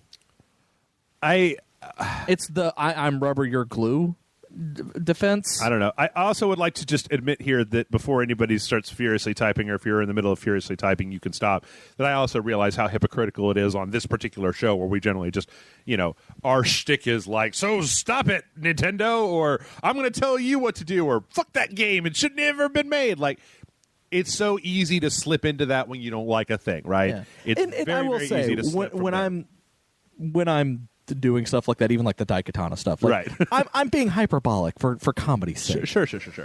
Like, don't get me wrong, Daikatana is a fucking terrible game. Oh, I know you love it. That's what you just said. You said, but I love my Daikatana. playing it did not make me want to go kill John Romero, right? Or have him stop making games because he's got to make a living. He's a dude. I think that a lot of it maybe what it really comes down to is the fact that the way that the internet is set up with comment culture and I was actually just re-listening to a crack podcast that talked about this with comment culture as everything, is that we don't tend to see, is that I feel like most people don't tend to put, they tend to see themselves on equal footing with content creators. And if we want to be real honest about it, if you create a piece of content, that's what that scene in Ratatouille is saying to me, is that you've really taken you've really done something unique and brave by making content. It's so easy to sit back and go, Dad, fuck that guy, man. Fuck him and fuck his whole family. It's so much easier to sit back and do that than it is to actually make a thing, no matter what it is or how crappy it is. Yeah. And so I think that, when it comes Detective FDRR to your writing or whatever, remember that there are going to be people who are going to be pissed off no matter what you do. This is the internet. This is 2016. You can't do a thing without somebody being pissed off. You could do all of the, you can do all the things that one side that say the liberals really want you to do, and then all the conservatives will be like, you're a hack. Like, I'm pretty sure there are probably very few conservatives that listen to this show because most of us are filthy liberal Obama lovers, right? So, but I do love me some Obama. I'm going to miss him. I'm going to miss him so much. But I feel like... And those eyes, looking into those eyes, they're so dreamy. Okay. Can I just pipe in the... Oh, sorry. Dick Riding Obama song from the Boondocks here? But it's worth... and not as a person, right? But I guess this is what I'm trying to say. It's in a very convoluted way that doesn't offend anybody, even though it's going to end up offending anybody, right? This is what that scene from Ratatouille says. If you write some garbage and you put it online, that to me has more intrinsic value than a person who says that's garbage, right? Your creation that you worked on, to me, has more intrinsic value than a person who just looks at what you created and declares that it's the worst thing of all time. Now, that's not to say that that person's opinion doesn't matter or that that person isn't entitled to their opinion, but on the level, like Zack Snyder has made a garbage mess of a movie, right? He's also made 5 movies, and he's in Hollywood, and he gets to make decisions about Superman. Again, I don't have that power. I sit around and bitch about his Superman decisions, which is so much further down on the food chain. Yeah. Like, if I ever met him in person, it's not like I would run up to Zack Snyder and be like, "You sit down, I will tell you everything wrong with Superman. You go get John Romero, because John is here and talk to him about Daikatana. And then after that, you're going to send in George Lucas, and we're just going to finish this shit once and for all." Like, who am I to tell him? I would probably like to have if Zack Snyder and I were friends, I'd probably like to be like, "Hey man, can I just tell you all the good stuff about Superman? I mean, we can argue about that for a little while." But yeah, I don't know. Anyway, I'm going to be honest. I know it's like if you want to be upset, I actually am not upset with. The more I think about it, I'm not actually upset with Zack Snyder. Yes, I hate his vision. Right. I hate his vision of what those characters are and how severely wrong his opinions of those characters are, and or at least of what he thinks how those characters are. Mm-hmm. But I have less of a problem with him. Mm-hmm. My problem is more of the people who gave that position to him, who went, "You know what? You're right. You should make a movie on those ideas, and we'll make millions." Because either A, people will agree with you and go watch it because that's what people want, right? Or B, the people who know that that's not actually what those characters are will be so upset that they'll be like, "Well, the only way I can bitch about it is if I go pay to see that movie, and then I can bitch about it, and we'll make even more money." Like that. That's literally and again for those things. If you want Zack Snyder to stop making those movies, you and everyone else who hates Zack Snyder movies, stop going to see them. Yeah. It's literally just stop going to see them, and then the people who are in charge will go, we're losing a shit ton of money on those Zack Snyder movies. Fuck. Let's give them to somebody else. I was thinking about this the other day in terms of of looking at the way that, and I really don't want to go too far off on this tangent. It's just for a brief mention, right? About the way that the people that are upset about Doctor Strange, about Tilda Swinton and Doctor Strange. Yeah. And I thought about it, and I'm like, okay, so I think it's a good thing that people talk about this stuff and kind of get their opinions out there. I think it's a great thing that this is something that's at least being talked about. Sure. At this point, I feel like more and more think piece articles about it probably not going to do anything because you've talked about it, right? Yeah. And there's a point where you can continue to talk about it, but you're diminishing returns at this point. Yeah. Your job now, if you are upset about Tilda Swinton being in Doctor Strange, is to stay home and not watch that movie. The same way that if you're upset about Scarlett Johansson being in the Ghost in the Shell movie, no matter how good that trailer looks, the only way for you to send a message that you find that unacceptable is to literally not pay any money, to not give them any money. In the opposite side of that spectrum, let's say that you're very concerned about seeing more ladies in video games, right? Yeah. Every time a video game comes out that's got a lady as the main character, you need to buy that shit. You do need to spend your money on it. You don't like wait for it to go down and be on sale at GameStop, because guess what? The publisher, they don't get shit if you wait until it goes down on sale. They don't see that money. But if you're honestly serious about some of this stuff, then the thing to do is to use your money, because that's the only tool that we have. I guarantee you that you can write that I guarantee you that Activision is not going to do shit for that Infinite Warfare. And if Infinite Warfare sells as well as Black Ops 3, guess what? They do not give a shit about how much it's downvoted on YouTube or how upset you are in the comments. They care about the money. Yeah. It's a business, you know?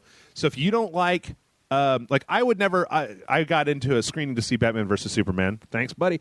But I didn't even want that. I was just like, I'm just not going to see the movie. After seeing Man of Steel, I knew. I was just like, I'm not going to go to the theater to pay this. On the other hand, I am going to go pay money to see Civil War, maybe a couple times, as a way of saying, I got my tickets to go see it tomorrow. Yep. So as a way of telling Marvel, I mean, you know, I'll see it, and if I like it, usually what I'll do when a movie is enough to make me go see it in the theater is if I like it enough, I will go see it a second time just to be like, I want to give this repeat business to the company. I saw Guardians twice. I think I saw Star Trek twice in the theater.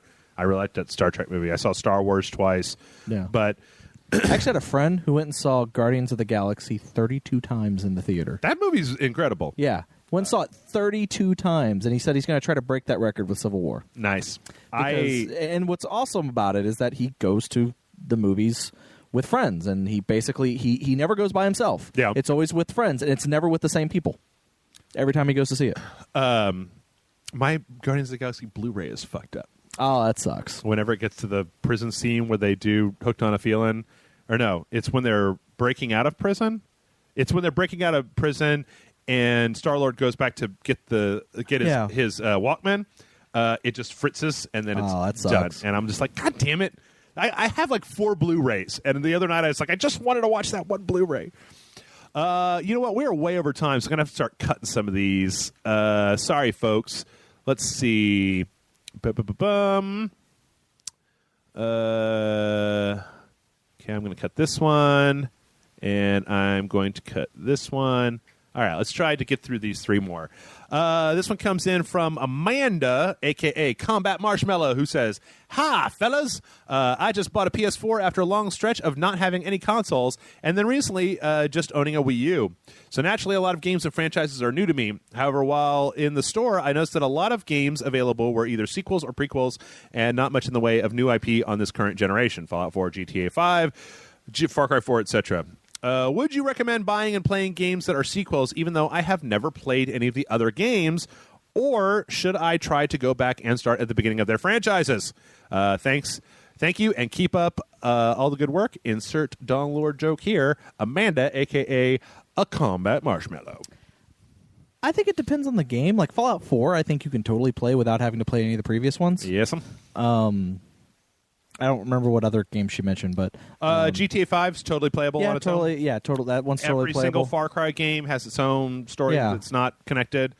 On the other hand, Assassin's Creed, if you haven't done that, then you probably want to at least try rolling back a little bit because, I don't know. It depends on the game. Actually, after 3, you're fine. It's 1, 2, and 3, I guess. No, 1 and 2 and Brotherhood and all that stuff. No, you're probably okay with that too, aren't you? Yeah. I'm trying to think of what the Animus stuff in Syndicate was. There wasn't really much of it there. You're a computer analyst from that's working with the assassins. Okay. In Syndicate, sort of starting with Unity, they start doing this thing where you're you, as in you, the actual person, right, is the character of the modern day stuff. Yeah. which I thought was kind of actually that was starting with Black Flag. That was 4. Started with that. But it's like you're not the same character in 4, right? Unity and Syndicate. Like I don't know. No, you're probably honestly they've done a pretty good job with most of these. Yeah. I'll tell you one is and this is something I haven't talked about before, but they talked about it a bunch on Bonfire Side Chat. Is Dark Souls 3 has so many callbacks to Dark Souls 1 and the story of Dark Souls 1 that you could play it without playing Dark Souls 1, but you'd be missing a lot. I would recommend going through Dark Souls 1 because you can get that shit for a song. Gears 4, that's a reboot. That's not going to be on PS4. PS4. So I'm trying to think of PS4 games. Witcher 3 was fairly disconnected from Witcher 2. Yeah. I mean, you're not going to be getting all of, I guess it goes back to our Kingdom Hearts question, right? Like, you're not going to have as much of a mat-on for the relationship between Triss and Geralt. I mean, in a lot of cases, when a company does a sequel on a brand new console, they try to make it as like Killzone Shadowfall they try to make them as singular as possible while still being connected to the previous console versions. Yeah, I think the only one I can think of that would even be a little bit of a problem would be Metal Gear Solid 5, but then the only games, I mean, if you played 3 and Peace Walker, that's really all you need to know for 5. Even then, no, you could probably play 5 without it. Yeah, I don't know if I can actually think of a distinct example. Hey, commenters, can you think of a game on the PS4 where you needed to play the previous ones to really get it? Yeah. Kingdom Hearts 3 when it comes out? Yeah. But yeah, I mean, yeah, but there's, I don't know. I'm having a hard time coming up with any of them that fit that qualification. So, no. Go on, Amanda. Do your thing. This next one comes in from Ryan. Ryan says, Dear Jeff and John, my name is Ryan. I've been a fan of your videos since loading bar days. Every day for the past several years, you've provided me with countless hours of entertainment. Your sense of humor makes me laugh, and your opinions have convinced me to buy several games. Personally, over the years, I've developed a distrust for certain companies due to them releasing bad games, killing series, and just feeling ripped off. In all honesty, I feel most games aren't worth $60 anymore because of it. Some more notable examples of these would be EA with the Mass Effect 3 ending and ruin the Command & Conquer series, Konami with all the controversy behind MGS5 and Hideo Kojima, Ubisoft with the convoluted plot of the Assassin's Creed series, and Activision releasing the same stuff every year, Call of Duty and Skylanders. Today I have one question for you. When is a video game company beyond redemption, and if they are worth forgiving when they have when is a video game company beyond redemption, and if they're worth forgiving when they have a record of bad titles / decisions, etc.? Also, in your opinion, is there any way for them to win you back? Ryan. So, when is a company beyond redemption? I don't think... the only time a company is beyond redemption is when they've kind of... the only company I can think of that is, in my mind, in my history of video games, that I think is beyond redemption isn't even a company anymore because they've gone out of business, which is like Silicon Knights. Because they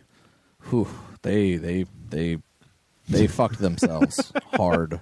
Well, everybody knows... go ahead. But yeah, so I don't think that there's... in all honesty, I don't think... Until the business, like they file for bankruptcy or go out of business, I don't think any companies are beyond redemption, because while I can't think of any companies that have just made like a long string of terrible games, and then suddenly made, well, actually I can, Obsidian, but they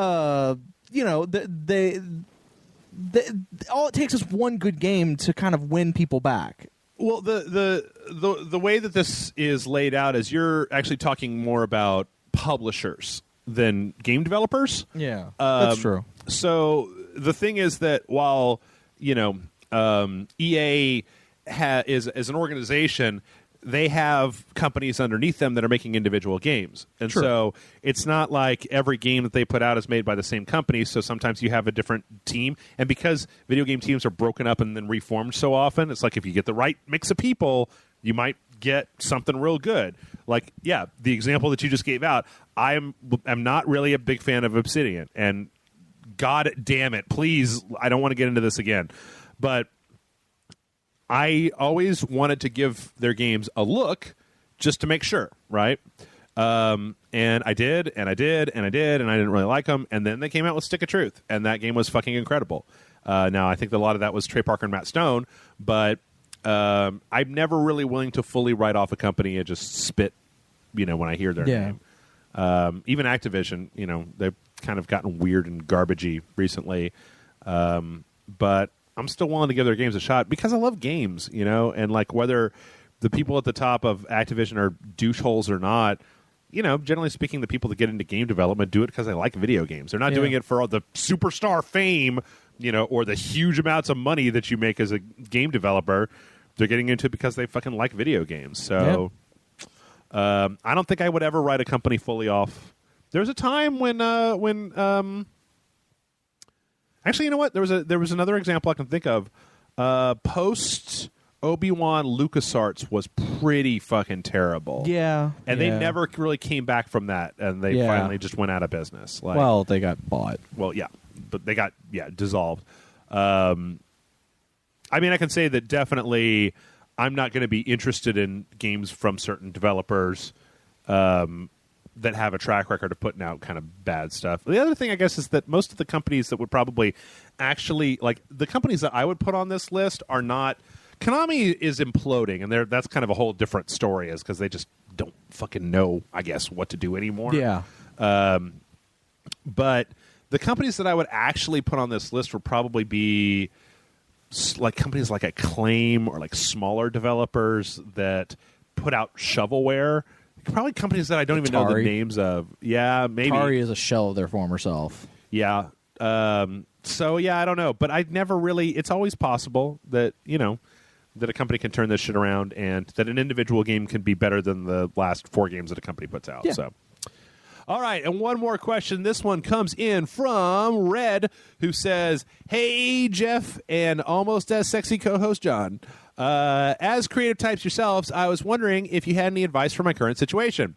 I've always dreamed of becoming a published author." This is the second one, published author. "And a couple of years ago, I finally sat down and started writing. Last year, I got my first manuscript shortlisted in a huge UK competition, top 5 out of 1,500 entrants. Congrats. While I didn't win, the runners-up prize was professional copy editing of my manuscript with an eye to possible international publication. When the professional analysis came back, however, it basically said, 'We love absolutely everything about your book, the characters and the writing style, but to make it more marketable, we need you to change everything.'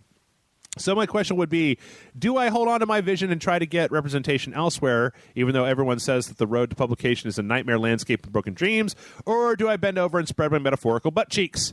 I might never get this chance again, and it could lead to bigger and better things. On the other hand, I could spend a year rewriting my story only for the publisher to say no anyway.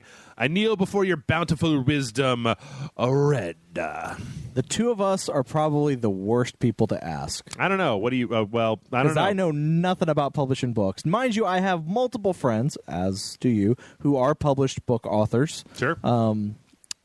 I don't know anything about that process. I don't either, but from what I know,